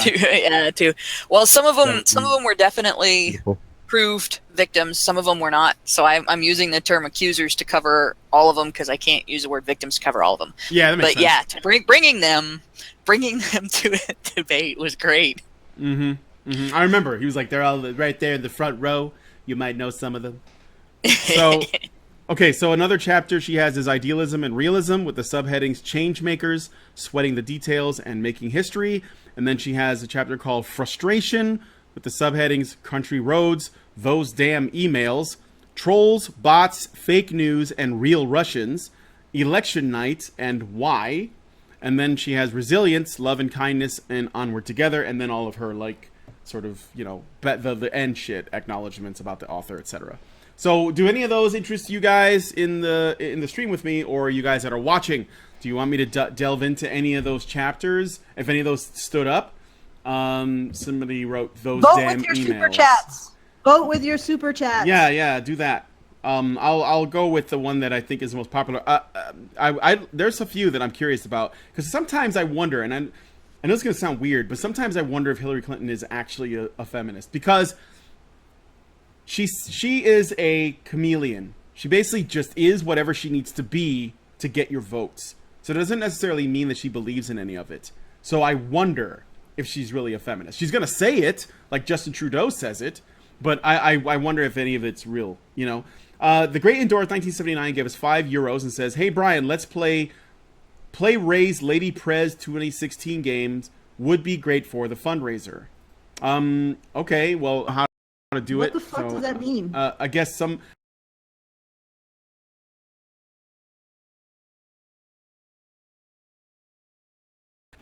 Okay, hello?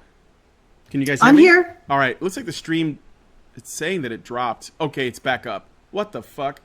All right, so. It's YouTube probably, and you're Yeah. fucked up too. Am I? A little bit. What do I sound like? It might just be me though. Do I sound okay to the rest of you guys? No, you sound like a robot from. Oh shit! I can't think of the. I'll be right back. You sound staticky. All right, Yeah. I'll come right back. Hold on. I gotta turn off my shit and come back on. But Okay, if there's Brian's about anything, to leave. I think we should all just go mad and destroy everything. Oh, you get the sledgehammer. Yeah, I'll get the fucking Get the hookers. chainsaw. Hookers. Yeah, we gotta have the sledgehammer, the hookers, the chainsaw, and I'll get a torch. And some cocaine. No, you sound a lot better. Okay, tidy up the cocaine and hookers and sledgehammer. Damn it! I was gonna get the freaking chicken wings and the freaking watermelon. This one's Shit. dead. Oh. Yeah, watermelon is good, and so is fried chicken. I don't know. I can't eat it and then still kiss my husband because he's allergic to it. So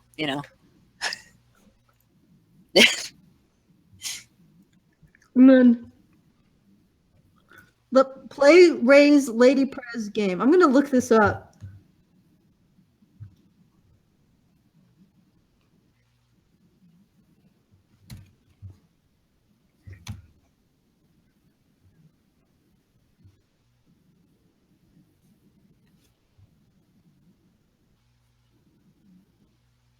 Go ahead. This should be good. The misogynies.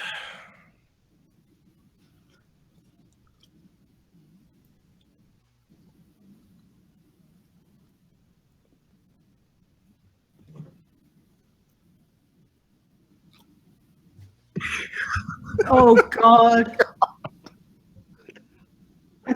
I think we're gonna see some more lack of self-awareness. She just misspelled that and she meant the drug, clearly. Jeez.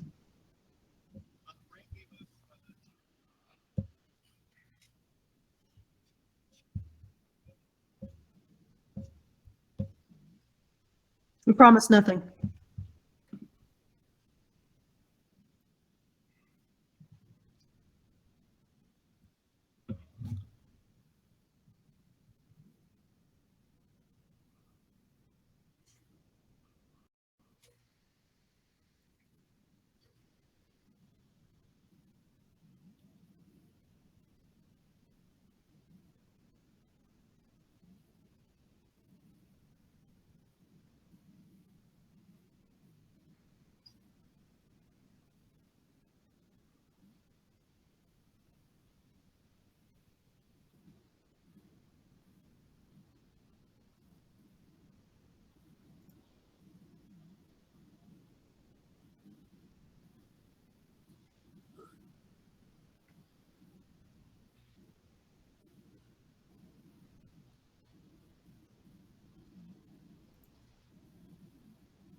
Wait.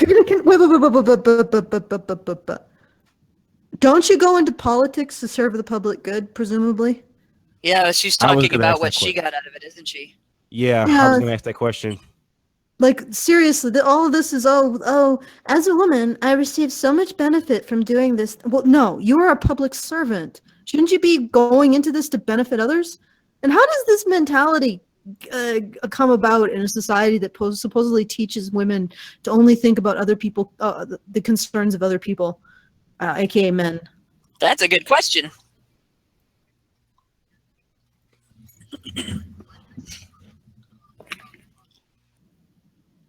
Oh my God. Oh God, we gotta listen to that twice. Oh, God.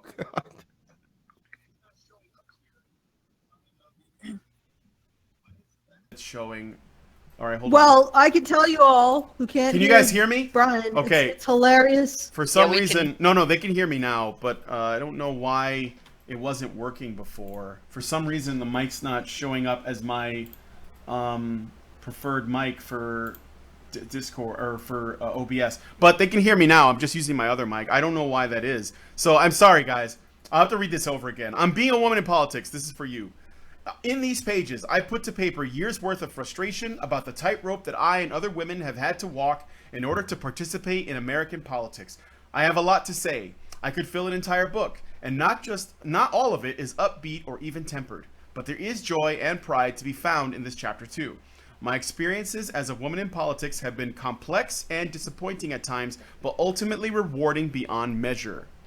And so but this is sort of like the pre-paragraph that begins the chapter. And I just want to say this again because the people listening might not know. Remember that Hillary Clinton is probably the most aggressive, the most ambitious, and the biggest like ladder climber in politics in America. Of all the female politicians, of all the female ones. Okay, so go ahead and I just want to point out that in a book that she wrote about this, she wrote, I could fill an entire book. Yes. I mean, she actually said that in the midst of the book that she was filling with her bullshit. I could fill an entire book. Well, no shit, you have a book out. This is a book. It sucks, but it's a book. I no longer want to live. I don't want to live on this planet anymore. She has added to the fucking male suicide stats. Okay. I can fill an entire book. Okay, let's. I'm reading this and I'm still not seeing any regret for her not being president yet. So, in politics, the personal narrative is vital. In politics, the personal narrative is vital. What? That's it is not. Wait. It is absolutely not. So let me get this straight. What your voters want, what your supporters want, that don't fucking matter. Yes. Narrative. Yes, it's like she's literally saying in politics, the personal narrative is vital, which means in politics, if you want to succeed, if you want the power, you have to use your personal narrative. So this isn't about being a public servant, as Allison points out, which is what it should be.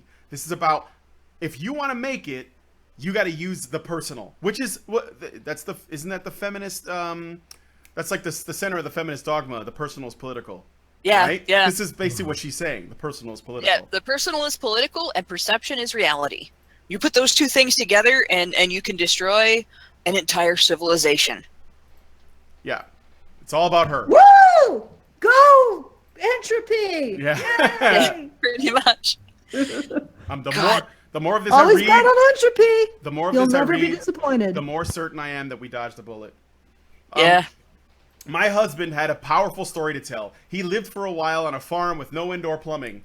His father died before he was born. He stopped his stepfather from beating his mother. He became the first in his family to go to college. You know, that actually says a lot about Bill. It's like there's a lot there to unpack. Didn't know his father. His mother remarried to what apparently was an abusive asshole, if that's true. And then he went on to go into politics. Well, I wonder what kind of person that made. Well, you know what? That's actually not a good excuse at all. I'm not saying it's going to I'm usually saying for him, and I'm going to be real blunt about it because I know somebody else that could be that person's story. There's a few other factors involved, but those things are common to both men.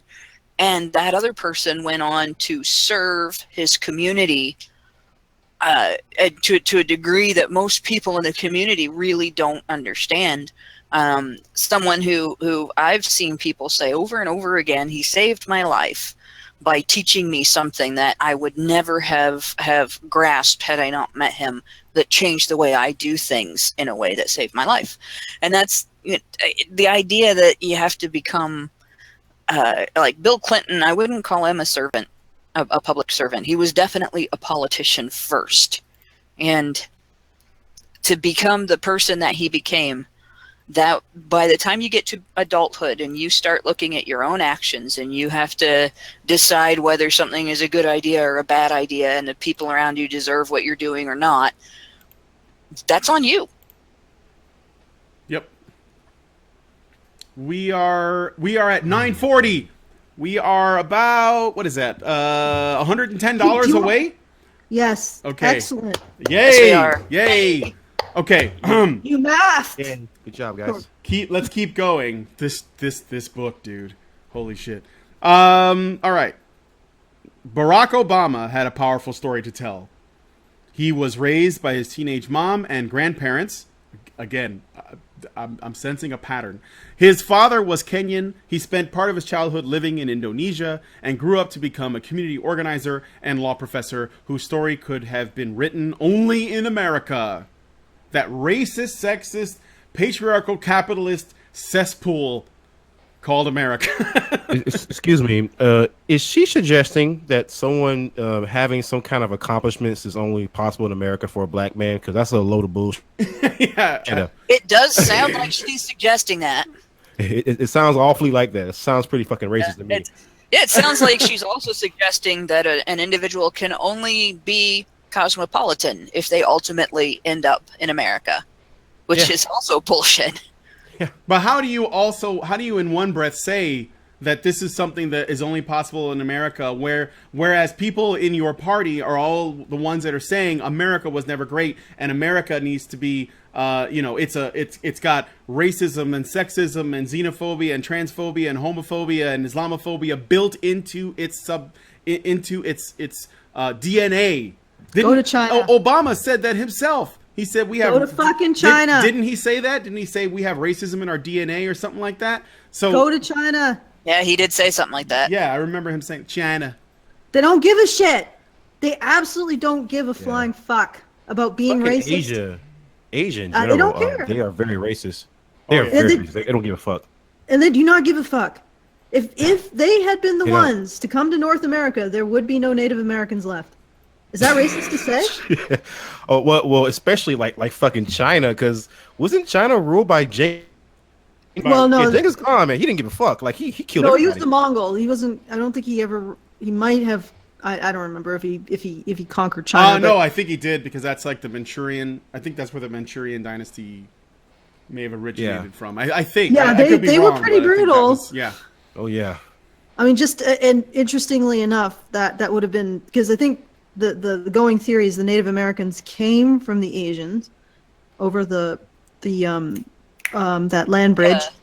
Yeah. And then also, they aren't First Nations. They're actually Second Nations because it's looking like that the First Nations were actually Aborigines from Australia who colonized South America, and then there are none of them anymore because guess who killed them all?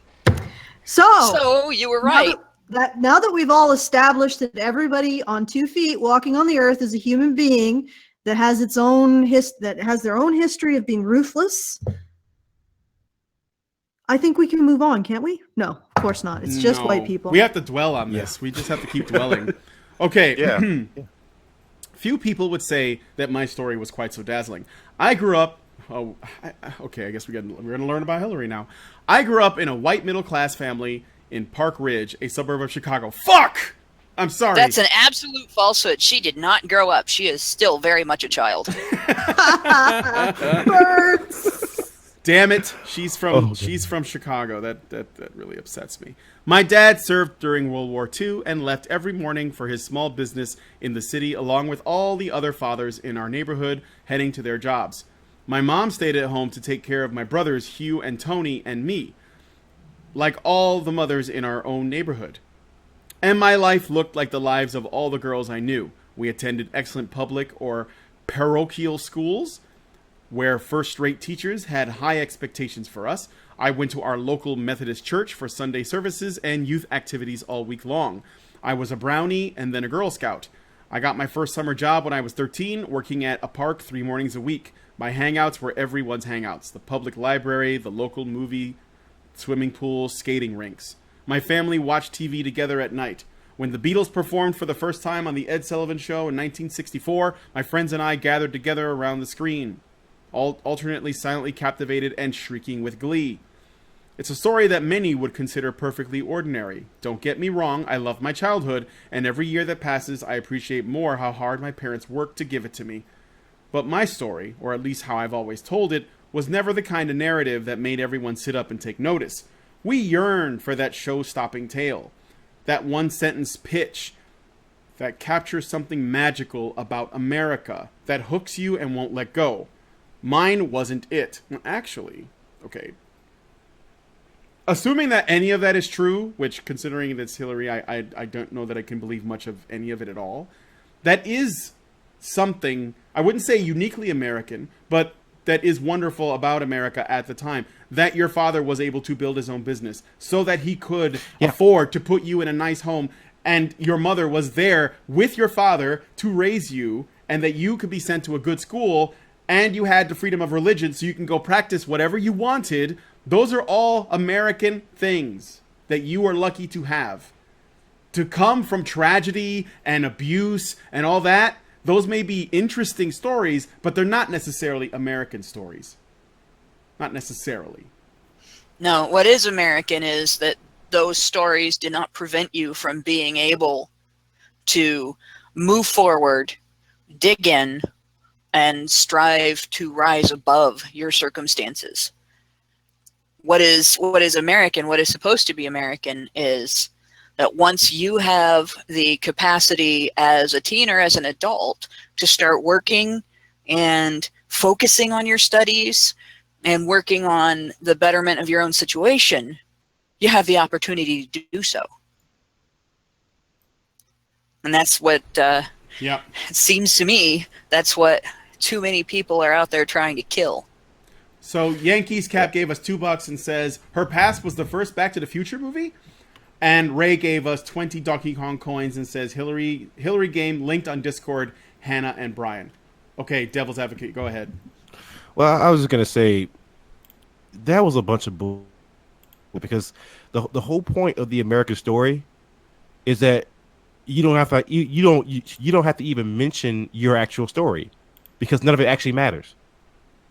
You can be whatever you want to be, and your story is totally irrelevant. Now, I'm not saying that your culture or your background, your gender, or whatever, much irrelevant. But if you're going to make a statement about your story and where you are now, then where you came from is utterly, And again, so she's trying to build herself up and build up some of her friends and her buddies and her pitiful ass husband, and she's trying to, like you said, humanize herself while at the same time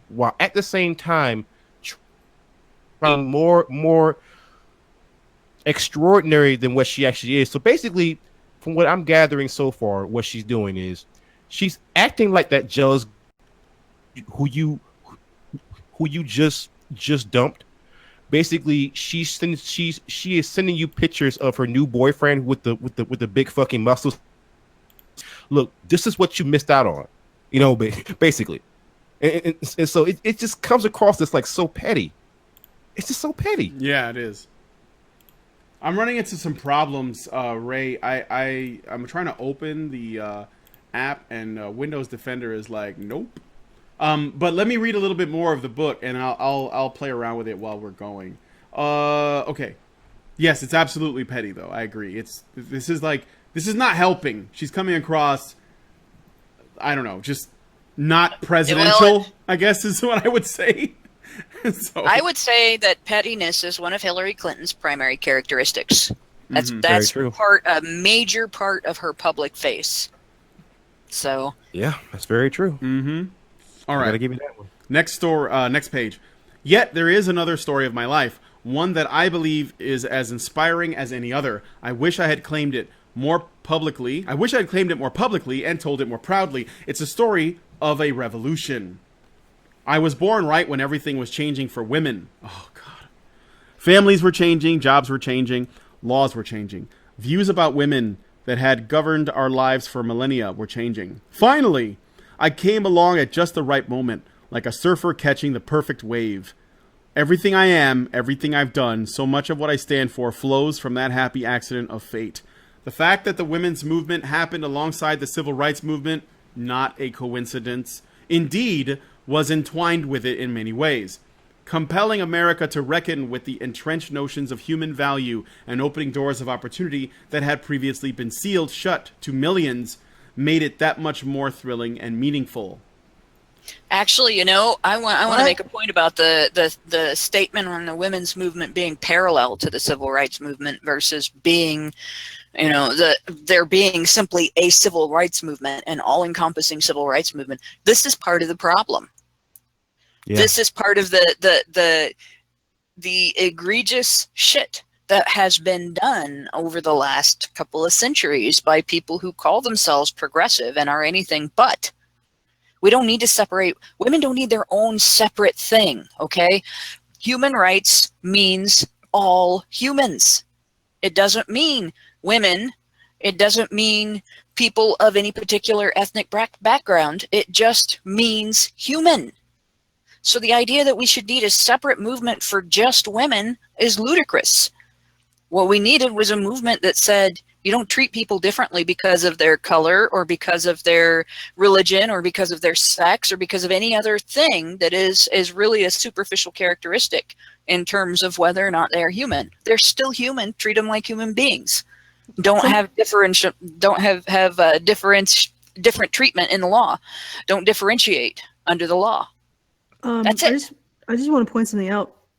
Okay, so we have the women's movement, supposedly, that started after the civil rights movement, or not parallel, but a little bit after. And here's what's really creepy about all this. The civil rights movement started to challenge the fact that due process wasn't extended properly to Black men. For most of the U.S. history, due process was a privilege of not just white men, but upper class, non-sketchy men, like men with respectable, honorable public reputation.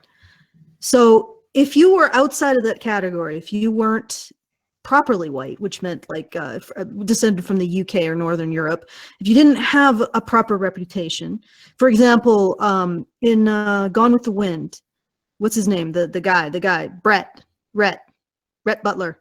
He had a permanently ruined reputation because he went with a woman somewhere and was not chaperoned. And he would have been lynched had he ever been accused of rape. So we're talking about the appropriately white men, which would have been descended from Europe, descended from Northern Europe, not Southern Europe, descended from Britain, not Irish. And you would have to have been upper class, and then you would have had some protections for due process. And over the years, those protections for due process, because the thing is that the alternative to being tried in a court where you had protections of due process was lynching. And a good portion of men were more likely to be lynched. And that wasn't just Black men, it was also the men from the marginalized categories that I just said. The civil rights movement started to extend due process to all men. And that was an extension of the increasing status of other marginalized group of men that had occurred before it. As soon as that happened, you had a bunch of wealthy white women who started to want to destroy due process. Did you notice that? Do you notice that, guys? I did. Yep. As soon as due process is starting to be extended to marginalized group of men, wealthy white women started to beat their drums about getting rid of it again. And they were okay with sacrificing the men who were before protected by due process. They're okay with sacrificing men of their class in order to get at men that they do not like. And this is not unheard of throughout human history, for women to sacrifice their own men to hurt those other men over there. But that's what's going on. They didn't like the fact that due process was extended to marginalized groups of men. So they're trying to strip it. And that is what this entire narrative of rape culture is. It's a bunch of upper class women who do not like the fact that due process has been extended to groups of men that they do not approve of. That's the entire rape culture narrative. Yep. You guys are silent. I don't know if a fuck. No. It's just I was muted. I think you're right. Yeah, you're right. Yankees Cap gave us $2 and says definitely what Allison said. 3/5 of men don't count, or 3/5 man don't count. Is it not interesting that it is very interesting. second wave of feminism started just as we see the tail end of this of civil rights getting due process. Don't forget that womanism also came out of feminism shortly thereafter. Like that was headed up by a black woman, and womanism was basically the black version of feminism in the 1960s, and it was turning the black women, against their own men during that time. That came right around there too. So this entire movement, and what's so funny is that the reason these dots got linked in my mind, like I started to draw the dots together, was after I read Lise Gotel's article on Men's Rights Edmonton and all of the kerfuffle. Essentially, Men's Rights Edmonton did a parody of "Don't Be That Guy." They created posters saying "Don't be that girl. If you don't sex you regret isn't rape." And she that whole it was in Edmonton, and the whole Edmonton campus or feminist community just went ape shit over it. Even though all they did was take their campaign and reverse the genders. And this, they were saying, well, this is what it looks like when you use women. Why don't you consider it when you use men? Anyway, so they were like completely nuts. Lise Gotel, who's a professor at the University of Alberta in Edmonton, wrote this article, which was published in some sort of justice journal, so supposedly scientific, and she noted the fact that we're now using the men's rights movement is now pointing out the racism involved in all of this. And she's like, she noted it. And I'm like, you're right, Lise Gotel, because we've picked up on the fact, and it's not just you who's made this obvious. It was Susan Brown Miller's, against her will, drawing a connection between Emmett Till, the black boy who was lynched and thrown in a river for allegedly hitting on a white woman. Susan Brown Miller drew a connection between Emmett Till being sexually entitled to the white woman who he hit on, and the white woman's husband and brother who killed him. And they said that she said that they all shared in this system of entitlement to white women's bodies. Oh, I'm sorry, I mean women's bodies, but white women's bodies. And that we've been drawing this attention to that fact that there's this connection between this racist culture of not affording men you don't like, who you do not consider to be suitable, due process. And it's not just racist, it's classist, it's ableist, because a guy who was socially retarded, guess what's going to happen to him? It's and it's also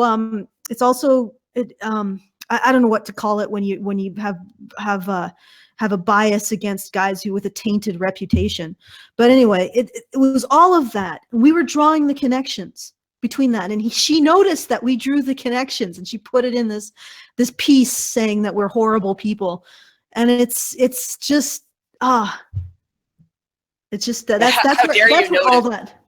where all the dots got.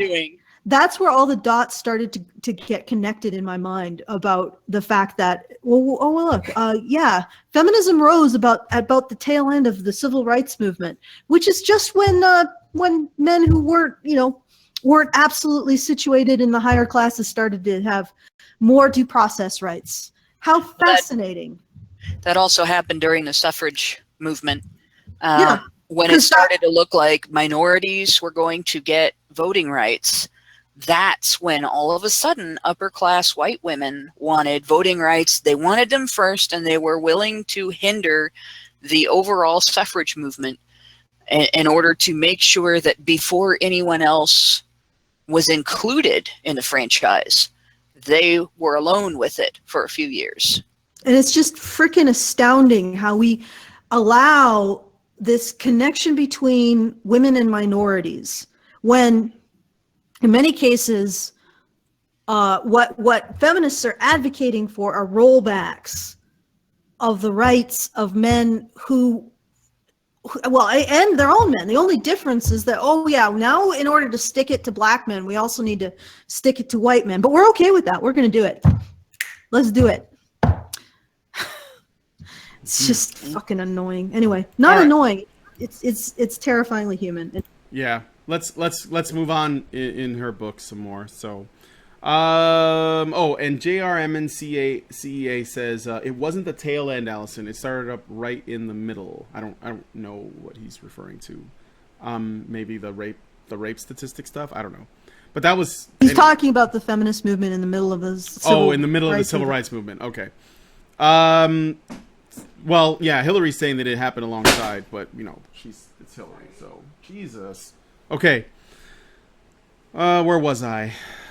Compelling America to reckon with entrenched notions of human value and opening doors of opportunity that had previously been sealed shut to millions made it that much more thrilling and meaningful. I know that for a lot of people, including a lot of women, the movement for women's equality exists largely in the past. They're wrong about that. It's still happening, and it's still as urgent and as vital as ever. I would argue that in terms of what they're talking about, what she's talking about, there is no movement for women's equality. There is a movement for women to have all of the same rights and privileges as men, but none of the accompanying restrictions, responsibilities, obligations, or accountability. That's not equality. That's privilege. Of course. There is no women's equality movement on the feminist end of things. There's something close to it in the men's rights community. We have at least women saying that it's not okay for women to have a separate designation where we get all of the rights and privileges, but none of the responsibility and none of the accountability, none of the restrictions that men face. That's at least, something close to equality. And even we have to acknowledge that there's never going to be true equality where we get treated the same under the existing social, fabric of reality, the way society is. So there's never going to be true equality, and it's dishonest to call it that. But feminists do. Mm-hmm. But it's not. Okay. Yeah, I agree with all that. All right, so let's keep going. And let's do it. Let's do another raffle. Oh, you have another raffle you need to do? Yeah, okay. I had to, but we never really got around to it. I'm sorry, my bad. Go ahead, let's do it. I'll go. Do you need me to go? I'll have to make sure that Andrew is listening to this. Andrew, are you ready? Andrew, are you ready? Andrew, come out from wherever you are. He may have stopped listening to us. Is he the one that has to do it, or are you just letting him do it? Yeah, he's the one that has to do it. He's my official raffle bot wrangler. Oh. Well, let me know. Tease cap says, sounds like men with cheat codes enabled. Yeah. Mm-hmm. I could keep going, and then when he responds... Oh, wait, no, he's typing. Volunteer. All right, he's typing. Raffle. Okay, drawing 2 raffle prizes? Yep. Congratulations at Doc Bray. He is also our dude that does the streaming. So if you want to get angry at anyone, you get mad at him. No, I'm kidding. And congratulations at Shiva. Congrats! Cool. You guys are winners. The winner is you. And then we're doing the wiener raffle. And now the wiener raffle. Wiener raffle is in. Okay. All right. Congratulations, B-Funk. And congratulations, Milk Supremacist. All right. That's right. Congrats are in order, Milk Supremacist and B-Funk. Okay, so tell me where I should be sending this stuff, and I will send it to you. So message me with your details on where you live. You are a wiener. Yeah, wieners. No, they are wieners. They are the wieners. The wieners are the wiener rank is based on how much activity you engage in the Discord. Winning. Yeah. And if we get enough people to that rank, then we can totally win at the gender wars and start the Wiener Republic. All right. We'll have like wiener hats. Okay. So send to topic@badgerbotpod.com. Send me your addresses that you want the stuff sent to. And I'm not telling you what it is. You'll just have to open it up. Bye. All right. There we go. So continuing on. And it was the story of my life, mine and millions of other women's. We share it. We wrote it together. We're still writing it. And you don't share my life. Go away. And even though this sounds like bragging, and bragging isn't something women are supposed to do, oh my God. Oh my God. Not in a braggadocious way. the women voted for the women voted against her pretty much, and she still thinks that women are on her side. Women were saying "fuck you." Yeah. Well, women who don't vote for Hillary are not women anymore. They have officially revoked their women cards, and they're not deserving of any. It's like, you know, it's basically the same as being a black man that doesn't toe the party line. You know, you get called what?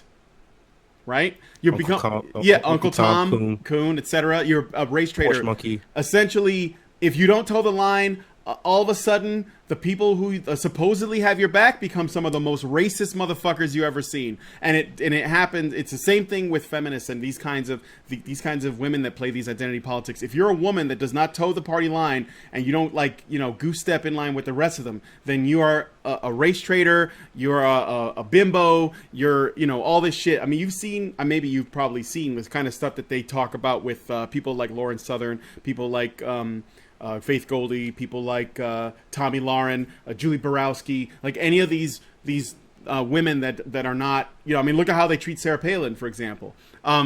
If you're not with them, you know, if you're not with her, as it were, then you're not a woman. You're not even human. You're the enemy. And it's the same thing with minorities. As a Puerto Rican myself, I run into that too. You know, if you don't vote Democrat, if you're not doing what you're supposed to be doing, then you're officially not Hispanic. You are a race traitor. You are all this shit. It's just the way that how they play the game, you know. So yeah, those people that didn't vote for Hillary, they're not women. They're just people with vaginas or something. There's something else. All right. So I haven't start. Okay. Even though this sounds like bragging, and bragging isn't something women are supposed to do, I haven't just been a participant in this revolution. I have helped lead it. Wow, that is, she is making a statement. Yankees Cap gave us $2 and says, they even rip on Shoe on Head. Yes, they do. Yes. And she tries to make friends with them. I don't know why. You shouldn't try to make friends with these fucking people. Anyway. Yeah, well, she's sweet. No, she is sweet. She is. I get it. I just wouldn't do it. It's just me. I wouldn't do it. Yeah, no, well, you wouldn't do it for your own sanity. Yeah, the one thing that does that's good, she tries to make friends with these people, and their response is to demonstrate exactly what pieces of shit they are. Mm-hmm. I mean, if you wanted to get absolute pieces of shit of people to expose themselves as such, you couldn't pick a more effective method than being really nice to them and trying to be reasonable and trying to be even-headed and even-handed with them and everything, and they turn around and just absolutely shit on your efforts. That's perfect. Mm-hmm. Someone in the comments section said she's leading the movement. Hillary's been leading this movement. Tell that to Gloria Steinem. That was Rambam 3000. I'm sure Gloria Steinem would say she is a very useful leader. Anybody who's helping is useful to feminists. Didn't she come out during the election and say that you were betraying all women if you didn't vote for Hillary Clinton? Shame on you if you don't vote for Hillary Clinton. Yes, she did. Yes, she did. Which, obviously most of us didn't listen to her. But it's not like I don't get up in the morning and my my mantra in the morning is "fuck you, Gloria Steinem" anyway. So yeah, why would I listen to her? I think that Gloria Steinem is a perfect example of what I mean. I don't think what feminists pretend to be for. I think they're just against feminists. Yeah, like they claim that they want equality. Well, everybody is just except for the extremists. Which is you find those kind of people everywhere, but mm-hmm. I think that Gloria Steinem is a mean when it's not what the feminists claim to be for that we are so against. It is the feminists themselves and their tactics and what feminists actually do, as opposed to what they say they believe in. Right. There's what you say you believe in when you're propagandizing, when you want people to support you, because the main thing that feminism wants to do is perpetuate itself.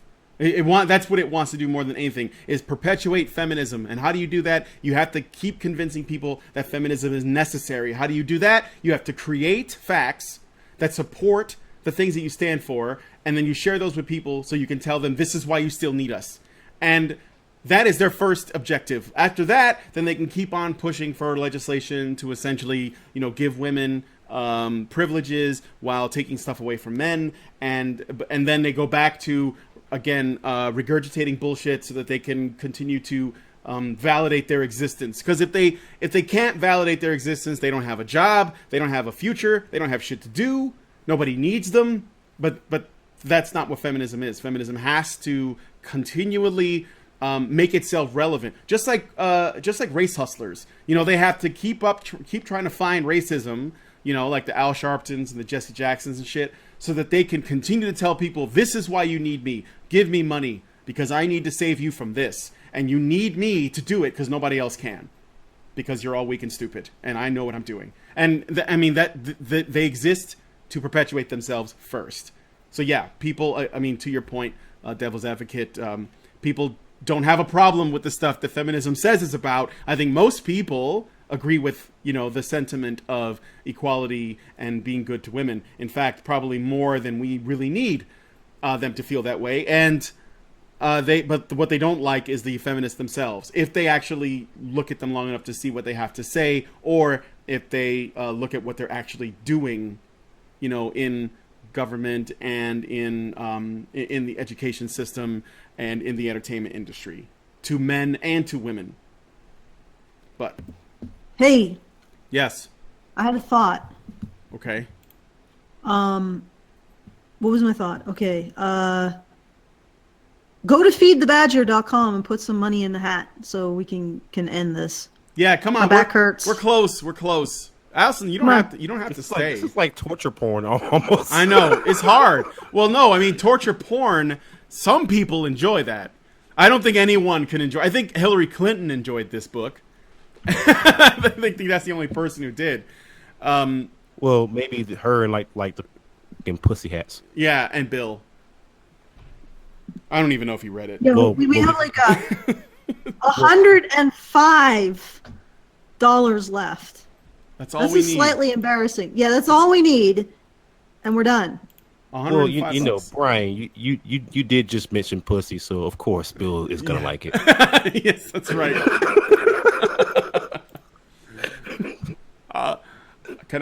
You mind if I proofread your book? All right, so don't ever do that again. That's so From now on, anytime you read anything a feminist man wrote, you should read it in the Bill Clinton voice. Okay, so moving on. Let's see. I know that for a lot of people, including a lot of women, the movement for women's equality exists largely in the past. They're wrong about that. It's still happening, and it's as urgent and vital as ever. And it was and is the story of my life, mine and millions of other women's. We share it. We wrote it together. We're still writing it. And even though this sounds like bragging, and bragging isn't something women are supposed to do, I haven't just been a participant in this revolution. I have helped to lead it. I was one of just 27 women out of 235 students in my class at Yale Law School. The first woman partner at the oldest law firm in Arkansas. The first woman to chair the national board of the Legal Services Corporation. The person who declared on the world stage that human rights are women's rights and women's rights are human rights. Wow, that's great. The first lady, Wait. But What? when we said that men's rights are human rights, all hell broke loose. Of course. Yeah, because the first thing feminists came out with was, well, you're just saying that only men's rights are human rights, which pretty much betrays what they meant when they said. And you already have all the rights. What rights do men need? They have everything. Yeah, so, okay. The first lady to be elected to public office, the first woman senator from New York. In fact, for a few weeks, I was both. By a quirk of the calendar, I was sworn in before Bill left office. And I was the first woman to be nominated for president by a major political party and win the national popular vote. Meaningless, nonetheless. I never figured out how to tell this story right, Partly that's because I'm not great at talking about myself. Also, I didn't want people to see me as the woman candidate, which I find limiting, but rather as the best candidate whose experience as a woman in a male-dominated culture made her sharper, tougher, and more competent. That's a hard... Wait. She's saying... Oh my God. Okay, I just heard something that just made me want to just take this fucking brick and just uppercut myself with it. Okay, wait. So she's saying she's not great at talking about herself, yet she writes a book about herself. Yeah, exactly. Yes. Well, by the way, guys, one of how many books about herself, by the way. And don't forget, she could fill a book. Yeah. With a book. Okay. Hillary, if you're saying you're not great at talking about yourself, the one thing you might want to avoid is mentioning you in written form. Yeah. Out there, you know? Yeah, right. I mean, she's done a pretty good job of demonstrating that she talks about herself a lot, but she really does kind of suck at making it compelling. Also, she says she didn't want to be seen as the woman candidate. Now tell me, My God. do you think that she didn't play the woman card? This bitch. Just a little bit? Just a little bit? Her eyes might turn brown, and when she sneezes, she might can flirt. When she fucking sneezes, she can fertilize goddamn plants. Okay, I'm dead serious. She is full of shit. Yes. What? Like, bitch, you mentioned the fact that you had a goddamn vagina. How many times? That fucking dusty ass goddamn Hoover vacuum cleaner. Start every sentence with "as a woman" and then say, "I don't want to be seen as a woman." I'm sorry, Hill. I don't want no part of that.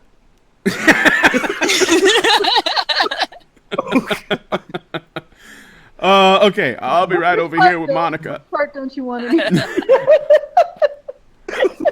Okay, so You said at the beginning, no part. kind of self-awareness. You lied. You understated this shit, man. You understated the fuck out of this shit. I didn't know what was going to be in it. I hadn't looked at it. I just looked at like the forward little and her quote of Harriet Tubman, and I knew I was in for some shit. So, but Jesus, seriously, she contradicts herself in this. By the way, I don't know if it's in this book, but apparently you're gonna love this. This is not this aside. Hillary was talking about the book 1984. Okay, and what her takeaway from the book 1984 is that you should trust your government and the media. That was what. Okay. Yes, that was what she. Stop. I am Flag not play. kidding. Flag on the play. Personal foul. Personal foul. You know why that by because we know that Orwell was a fucking Fabian, and I'm a fucking authority on goddamn the Fabian Society. Okay, I know those motherfuckers inside and out. Oh shit, that was the exact opposite of what she's claiming. She's saying, if anything, above all else, it doesn't matter if your life fucking depends on it. Do not. That was the whole message of it. What the fuck? Yes. What the fuck? She actually took away the opposite. She actually saw the main character, I forget his name, as the antagonist in the book, more or less. I know. Oh, God. I can't. I'm just. Seriously, I'm just at a loss. It broke me when I saw that. It broke me. Look. I'm not PewDiePie. What level of niggatry? What level of niggatry is this? Okay. Yes. What the fuck is this shit, man? There's powerful niggatry at work. Yeah.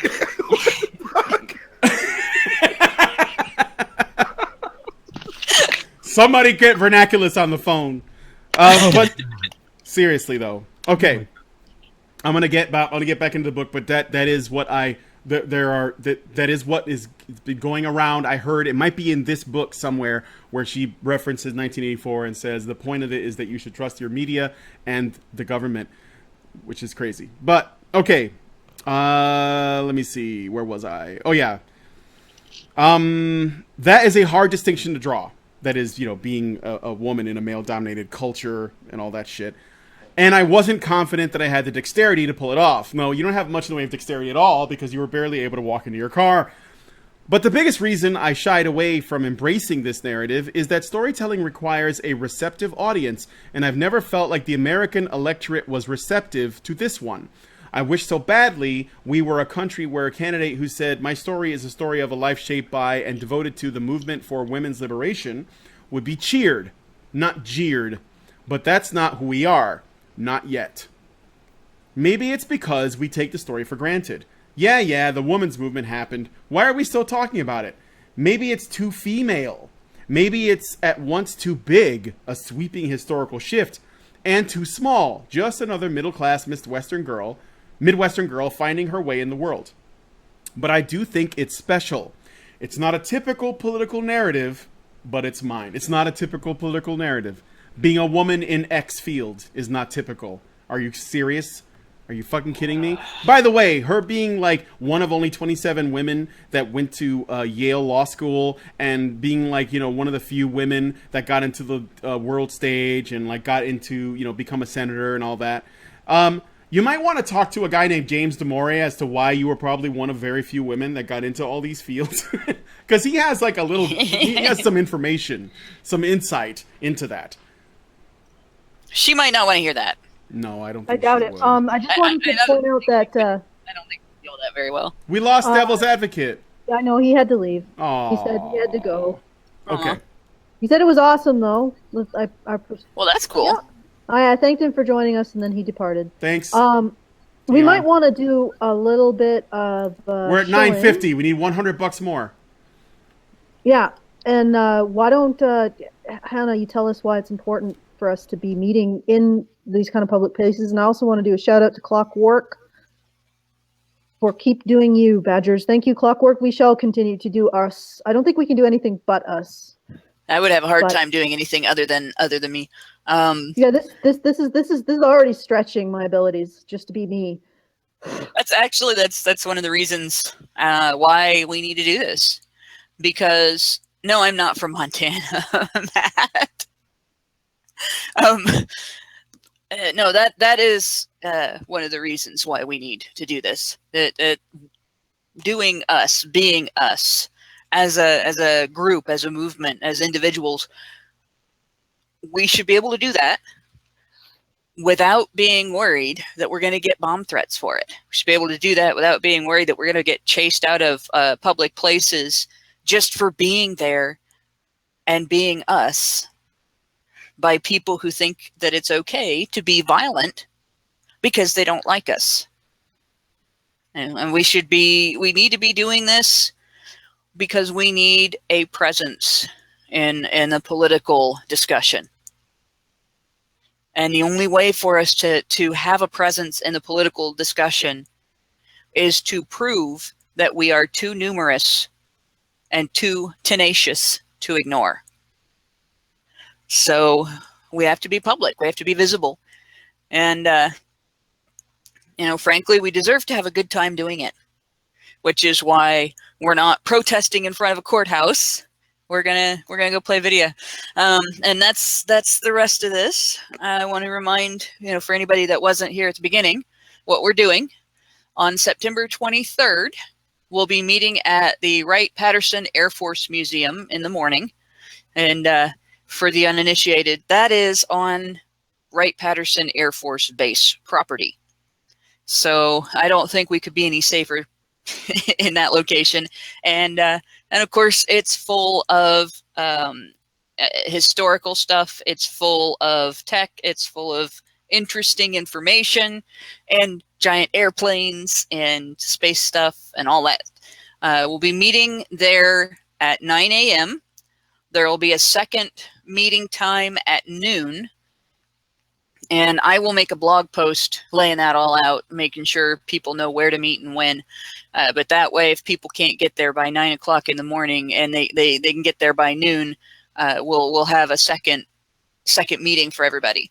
And then the museum closes at 5, so we can leave a little before that and head to the retro games arcade that we're going to for pizza and snacks and drinks and retro video games. And then after that, we will be headed out to camp in cabins at a local campground. The next morning, we'll go to the Ohio Renaissance Fair. And if people want to meet us at the Ohio Renaissance Fair and they don't figure out ahead of time that they're going to go, but they want to meet us there later, I saw on their website that the tickets are $22.50 per adult ticket. And we're going to try to be at the gate at opening. I believe opening is at 10 or 10:30 a.m. And I have to look on the site to make sure of that. But that's what we're going to do. And if you want to be there for all of it or part of it, be part of the fundraiser, RSVP to me, RSVP. I think you can RSVP through the fundraiser as well. And let us know. All right, looks like we got our fundraiser. Final donation by Jamie. Oh, really? Yep, we're done. Let's pack it up. Unless you want to read more. Let me see how much is left in the chapter, or at least this little bit. Actually, I did get to the end of a segment, so I think we can leave it here. That's good. I'll make if you guys want to hear more of this book. I know that it's fucking cancerous as fuck, but maybe you just have a morbid curiosity. I see. Mark D. Atheist says, haha, this is why I haven't donated yet. I don't want this to end. Well, how about this, guys? If you continue to donate and put in super chats. Wait, I shouldn't speak for Brian. Oh, it looks like you're about to. Well, I stopped myself. Okay? I can go until the hour. It's like 9 minutes. I can read a bit more, and then we'll see. Okay. We'll just go from there. But I mean, now that I have the book, I don't really want to waste it, right? So we probably could use it for something. Okay, go ahead. I think that Snap or Super Chats might encourage him to continue. They might grease the slide into the future. Yeah, no promises, but yeah, maybe. So no promises, but maybe. So I'll read a bit longer. Okay. Oh, this is great. This next paragraph is going to be awesome. This has to be said. It has to be said, guys. It has to be. Sexism and misogyny played a role in the 2016 presidential election. Exhibit A is that the flagrantly sexist candidate won. A whole lot of people listened to the tape of him bragging about sexually assaulting women, shrugged, and then they said, he still gets my vote. Wait a minute. So she's towing the feminist line that doing things with women's consent, is now sexual assault. They let you do it. They let you is a statement that you got consent.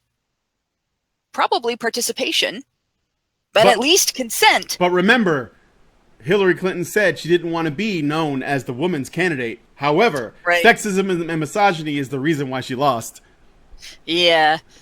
And it still blows my mind that after all of this bullshit about consent becoming the standard, that all of a sudden a guy can describe how he obtains consent, that his wealth makes him attractive, basically. If you're wealthy and famous, that makes you attractive enough that consent is given because your wealth and your fame are attractive. That all of a sudden, consent is no longer valid. And it's the man's fault that women are gold diggers. They let you do it. Yeah. Well, Exploding Prinny gave us $10 and says, "Here's $5 for each of Mario's nipples. Thanks, dude, for the $5 per nipple." That's how I like that people monetize nipples. That we should see more of that. So I guess we'll keep on going. Look, we don't need to go into the whole grab by the pussy thing. We have talked about that so many times already, and she's just. How many nipples does Mario have? 2. It's been confirmed apparently. There are pictures on the internet. There were so many people that were wondering, I guess, that were wondering how many nipples Mario has. Grow up. Are you sure he has any? Well, grow up. You're telling me to grow up? No, I'm not telling you to grow up. He has 2. I could probably deserve that, though. I mean, I don't know why he would have more than 2 or less than 2. I guess he could have had a unanipple. They could have put one right in the middle, just to see how people react. I mean, really, how would you find out? I'm gonna go look at. There is I'm gonna look up- apparently there's some Mario beach game, and he's like running around with shorts on, and so he's got no shirt on, so nipple. I think maybe you should do a search on Mario's nipples. No, I'm not gonna do that. Okay, so I'm gonna keep on reading. That's what I'm No, gonna do. this is not journalistic integrity. You go. You do it. Exhibit A is at the exhibit. Okay, I already read this shit. But Donald Trump didn't invent sexism. You don't say. You would swear that he did, based on the way people have been talking about him. Right. And its impact on our politics goes far beyond this one election. It's like a planet that astronomers haven't precisely located yet, but know exists because they can see its Holy impact shit. on other planets' orbits and gravities. Sexism exerts for its crying pull out on our loud. politics and our society every day in ways both subtle and crystal clear. A note here on terminology. Others might have a different view, but here's how I see the distinction between sexism and misogyny. So there's a distinction, okay? When a husband tells his wife, I can't quite explain why, and I don't even like admitting this, but I don't want you to make more money than me, so please don't take that amazing job offer. That's sexism. He could still love her deeply and be a great partner in countless ways, but he holds tight to an idea that even he knows isn't fair about how successful a woman is allowed to be. Sexism is all the big and little ways that society draws a box around women and says, you can stay in there. Oh, really? So women live in a box and men don't. You know, I keep hearing all this crap about men saying that to women from feminists, but I don't know of a single incident where No. anybody can prove that that ever really happened. No, I'll take You shit. know- I'll take shit that never happened for 500. Pat. Okay, can I Yeah, interrupt you guys with continuing to read this? Well, just this want to lukewarm point out bill? when I was the breadwinner in my family, my husband bragged about how I stepped up and he was pleased. He did, you know, this was not something that bothered him at all. So I don't understand where these guys are coming from that these feminists are talking about.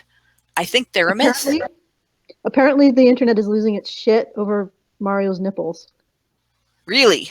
Well, according to Polygon, Kotaku, and Nerdist. Yeah, I because imagine- Polygon, Kotaku, I and imagine that's Nerdist are bullshit. they're the peak of games journalism. I don't know if you guys know that they That's spelled basically P-I-Q-U-E, right? yes, the peak. not P-E-A-K, but P-I-Q-U-E. Okay, 'Cause Slate got in on it. Mario's nipples are not what they seem. Well, definitely, this is the important issue of our time. Oh, absolutely. The Mario's fuck? nipples outrank everything else. I swear, man. Like the more of this shit I see, the more I just don't want to live on this planet anymore. When I see this shit, it's just why do people care? This is what they. This This is what what I they mean go by talking saying about men's issues yeah. for. This is Mario's fucking yeah, nipples. Mario's nipples. This is what I mean when I say grow up. I don't give a shit. It's a video game. Mario, I was sure he had nipples for a long time, but I never really thought about it that much. It's like, don't care. Wait. Okay. I don't understand why it matters. We're talking Well, it matters about because we're talking it's about an argument over continuity. a video game sprite. He's Exactly. Yeah, but made it's an argument apparently over continuity. But this is acceptable when it's Mario's nipples, but not acceptable when people are, race lifting and changing genders and stuff like that. I'm saying that we can have Well, an it argument over continuity, but not in. it's other a cases. portrayal of a human body. The human body has nipples. Get over Why it. didn't he have chest hair and armpit hair? Because Well- that would be harder to do. In No, I mean, I pixels. think that if they did, it would. I don't think they did because I think that might be. Well, it's a kid's game. I don't know. Maybe body When hair. are we going to see Mario exiled? I mean, he should because he's Italian. I think he should. There you go. But maybe a mustache is where all of the hair collected. Like it just all kind of. He drew it up from his chest and his pubes up to his under his nose. through the magic of Mario. I'm actually finding this conversation more stimulating than reading the book. But Yes. I should read the book though. But No. at least- There's one last thing I have to say, but I need to remember the name of something. It's the name of a movie in which men become strippers in order to pay. Magic Mike. No, not Magic Mike. Magic Mike was horrifying. The full Monty. The full Monty. Yeah. Where are we going to see? When are we going to see the full Mario? Oh God. I hope we never do. These are questions that should not be answered. Because it's probably out there, Allison. You just have to. Something should have to find it. Something should just stay where they are. I'm sure you can find it. I'm sure you can find it. I'm sure it exists. And I will. Remember, if it exists, there's porn of it. So that's the sexism. Okay, don't complain because nice girls don't do that. Don't try to be something women shouldn't be. Don't wear that. Don't go there. Don't think that. Don't earn too much. It's not right somehow. We can't explain why. Stop asking. We can all buy into sexism from time to time, often without even noticing it. Most of us try to keep an eye out for those moments to avoid them. Or when we do misstep, apologize and do better next time. Misogyny is something darker. It's rage, disgust, hatred. It's what happens when a woman turns down a guy at a bar and he switches from charming to scary. Or when a woman gets a job that a man wanted and instead of shaking her hand and wishing her well, he calls her a bitch and vows to do everything he can to make sure that she fails. More things that never happen, or at least very, very, very infrequently happen and probably aren't even worth bringing up. But okay. And if that it takes that degree of reaction to be misogyny, then they need to stop calling minor things misogynistic. Yeah, they do, but they won't. When they need it. Where was I? Oh, both sexism and misogyny are endemic in America. So America was great, because she said that earlier, only possible here. But now, sexism and misogyny are endemic in America. If you need convincing, just look at the YouTube comments on Twitter, or Twitter replies when a woman dares to voice a political opinion, or even just share an anecdote from her own lived experience. People hiding in the shadows step forward just far enough to rip her apart, or disagree, and point out facts, logic, reason, and evidence that support their rebuttal. And the women don't like it. And that's only if they're allowed to respond without either getting blocked or muted on Twitter or getting their account shut down because fucking Jack doesn't know the difference between abuse and disagreement, or if they even have their comments turned on YouTube, or ratings, that is. How can you even know where the misogynists are if you're not even like actually communicating with people? All right. Good question. Sexism in particular can be so pervasive, we stop seeing it. It reminds me of the opening anecdote from Arthur David Foster Wallace's 2005 commencement speech at Kenyon College. Two young fish are swimming along. They meet an older fish swimming the other way, who nods at them and says, "Good morning, boys. How's the water?" The two young fish swim on for a bit until one looks at the other and says, What's water?" In other words, Wallace said, the most obvious realities are often the ones that are the hardest to see and talk about. I'd say that sums up the problem of recognizing sexism, especially when it comes to politics, quite nicely. So, sexism is invisible, ever present, nobody can see it, everyone's a part of it, and it's necessary for politics, and because it's a really big part of it. Therefore, if you can't find it, it's because you're just a fish in water that doesn't realize he's in water, so vote for a woman. Is that basically what's being said here? Yeah, so apparently sexism is the dark side of the force? Yeah, it's the force. But it only goes one way, right? It doesn't affect men. It's because she's not talking about it in terms of affecting men. I'm having more fun. I'm looking at the D. You're looking at what? Yeah, it sounded like you said you're looking at the D. I don't want to know. Allison's microphone turned off. She can't hear us or something because it muted suddenly, so I think it turned off. She's probably looking at... So she can't answer us. She's probably just not involved with this anymore, and she's looking at Mario. No, actually, yeah, I'm looking at the deep, dark recesses of the human subconscious when it comes to Mario. It's fascinating. Mostly, it seems to relate to Princess Peach. Yeah, I don't care.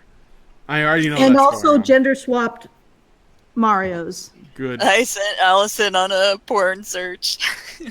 Did you? I thought I just went on my own because I didn't want to listen to this crap anymore. I'm sorry, Hillary. Wait, but you're the one who said I should go. Okay. No, I didn't. Did I? No, okay, Hillary. No, everybody else did it. You're not as entertaining as porn of Mario. Pretty sad, huh? No, actually, there's a lot of things that aren't as entertaining. All right, as I'm gonna this. read 2 more paragraphs and I'm done. Okay. All right. Okay. Let me see. I'd say that sums up the problem. Okay, I already read that. It's not easy to be a woman in politics. That's an understatement. It can be excruciating, humiliating. The moment a woman steps forward and says, "I'm running for office," it begins. The analysis of her face, her body, her voice, her demeanor, the diminishment of her stature, her ideas, her accomplishments, her integrity. It can be unbelievably cruel. You know they do that to the men that are running too, right? That, like, Ted Cruz gets compared to the Zodiac Killer all the time. Jeb Bush is now known as low energy. He's low energy Jeb. Please clap. That's like they Then there's Bob lambast the Dole. shit out Bob of people. Dole. Yeah, Bob Dole. Ben Bob Carson, Bill Clinton. You know, like we already characterized him as a womanizer and all this other shit. Everybody that gets involved in politics gets shit thrown at them by the press, other politicians, activist types, the academics, the entertainers, you know, comedians. Everybody makes fun of politicians. And you know what? That's the way it is. It's tough. Too fucking bad. Can you imagine if somebody like, I don't know, just any other politician, like a male politician, wrote a book and basically cried victim in it and says, Like "Oh, Al Gore? people are mean to me." And I don't know, did Al Gore do that? Did he write a think he book about did. it? Well, I don't remember if he did if he got so far as writing a book, but he did cry victim after losing the election. He went through that whole kind of emotional seizure over the voting and actually demanded recount after recount after recount, and that's how we learned that the little on the manual voting cards, the little part that you punch out, if it that it's called a Chad, and that if it's bulging, they call it a pregnant Chad. Like, we learned all this stuff we never really needed to know because Al Gore had a whiny fest after losing, and people made fun of him for it.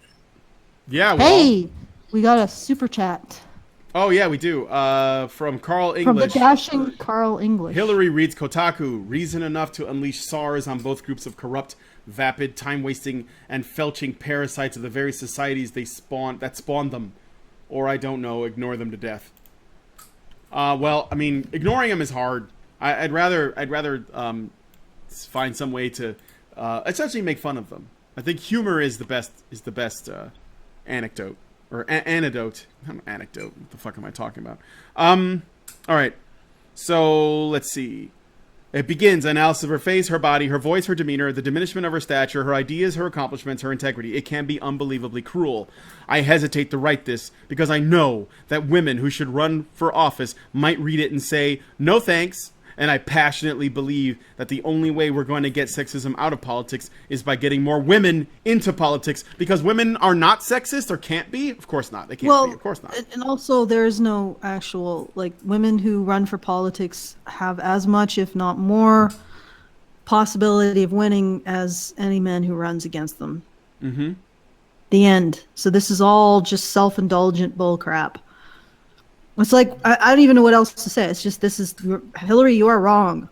You're wrong. Well, all of her complaints, if those complaints were made on behalf of any Republican female candidate, Democrat women would scream from the heavens that it's not true, that it was all about their character, it was all about their ideas and so on. And for the most part, they'd be right. I mean, you know, they did take Sarah Palin out of context quite frequently and try to make her look like more of a ditz than she really is. But, you know, they were only able to do that because she sounds like a ditz. And the fact is, it was mostly about people disagreeing with her politics. They did it because they disagreed with her politics, not because she was a woman. It was easier because she sounded like a ditz. If she was a man who sounded like a ditz, it would have been even easier. So this idea that it's uniquely a female thing and that it's always a female thing is utter bullshit, because they wouldn't accept that idea if it went the other way. Yep. Okay, I'm almost done here. Still, I can't think of a single woman in politics who doesn't have stories to tell. Not one. For the record, it hurts to be torn apart.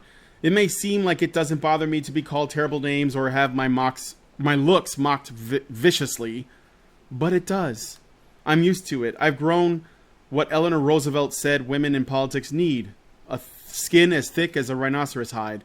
Plus, I've always had... Well, actually, your skin... Like, men in politics don't need that? Yeah, no, they don't, apparently. They just go ahead and they just glide right in to whatever it is they want to do. I guess the difference is... They never get men are rejected. expected to have that. Men are expected to have that all the time.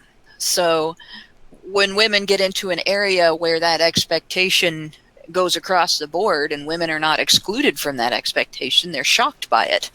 Whereas when men go into that area and that expectation is there just the same as it is everywhere else in their life, they're not. Mm-hmm. Okay. Let's see. Okay. Plus, I've always had a healthy self-esteem, thanks no doubt to my parents who never once told me that I had to worry about being prettier or thinner. To them, I was great exactly how I was. I don't know what magic they performed to make that stick in my head all these years. I wish I did, so that parents everywhere could learn the trick. All I know is... It's called repetition. Yeah. It's called being a good parent, apparently. I don't know. All I know is I've been far less plagued by self-doubt than a lot of women I know, and yet it hurts to be torn apart. All right, I'm not going to go any further. I'm just going to leave it there. Okay, Ryan Field gives us another Snapchat for $5 and says excess funds to be used for helicopter fuel. Commies ride free. Okay, I think we're good, eh? Yeah. Well, guys, it's been a lovely evening. Not. Hey, thanks for. I don't know. Not because of you helping me guys, out. mostly just because of our company, and not devil's What? advocate. I mean, Hillary Clinton's book. the company. Yes. The book? Yes, the book. The book. The presence of the book. It's Which isn't. absolutely overwhelmingly evil. Yeah. Well, I don't even think it's evil. It's it's just like- it's the- overwhelmingly. It's the Clintonomicron. Yes. It's like a gelatin with no, like, could you imagine if there was a Jell-O but it had no actual flavor or sweetness? It sucks That's all what of this the book is. happiness out of your soul. It's just like a Jell-O, but it isn't like a lime Jell-O or a lemon Jell-O or a cherry Jell-O. It's just the Jell-O with no flavor and no sugar. Just the Jell-O. So I guess it'd be sort of like this disgusting off yellow color, and it would be jiggly, and you'd be like, what is even the point of this? That's Hillary's book. It's a Jell-O with no color or no color, no flavor, and no sugar. And you just look at it and you're like, what's the point of this? What is the point of this existing? This But was it Hillary does. Clinton therapy. Yeah, Therapy this is actually for her. is movement towards something, I would imagine. I can't imagine this is moving towards anything for her. Well, shall we get out of here? I think so. All right. Well, thanks, guys, for coming and watching us, and thank you so much to the people who donated. This is going to make the Mixed Up Meetup a great time. Hopefully, my chemo won't be so awful, and I will be able to go there myself. Well, we will see. I start on Monday, so see how it goes. All right. Feel free to share, like, comment, and subscribe if you haven't already. Why? And because we rock. And they're here, they stayed this long, even through a reading of part of Hillary Clinton's book. There's got to be something to that. So, we're going to go ahead Or and get they're out of brain here. dead. Yeah, perhaps. We killed them all.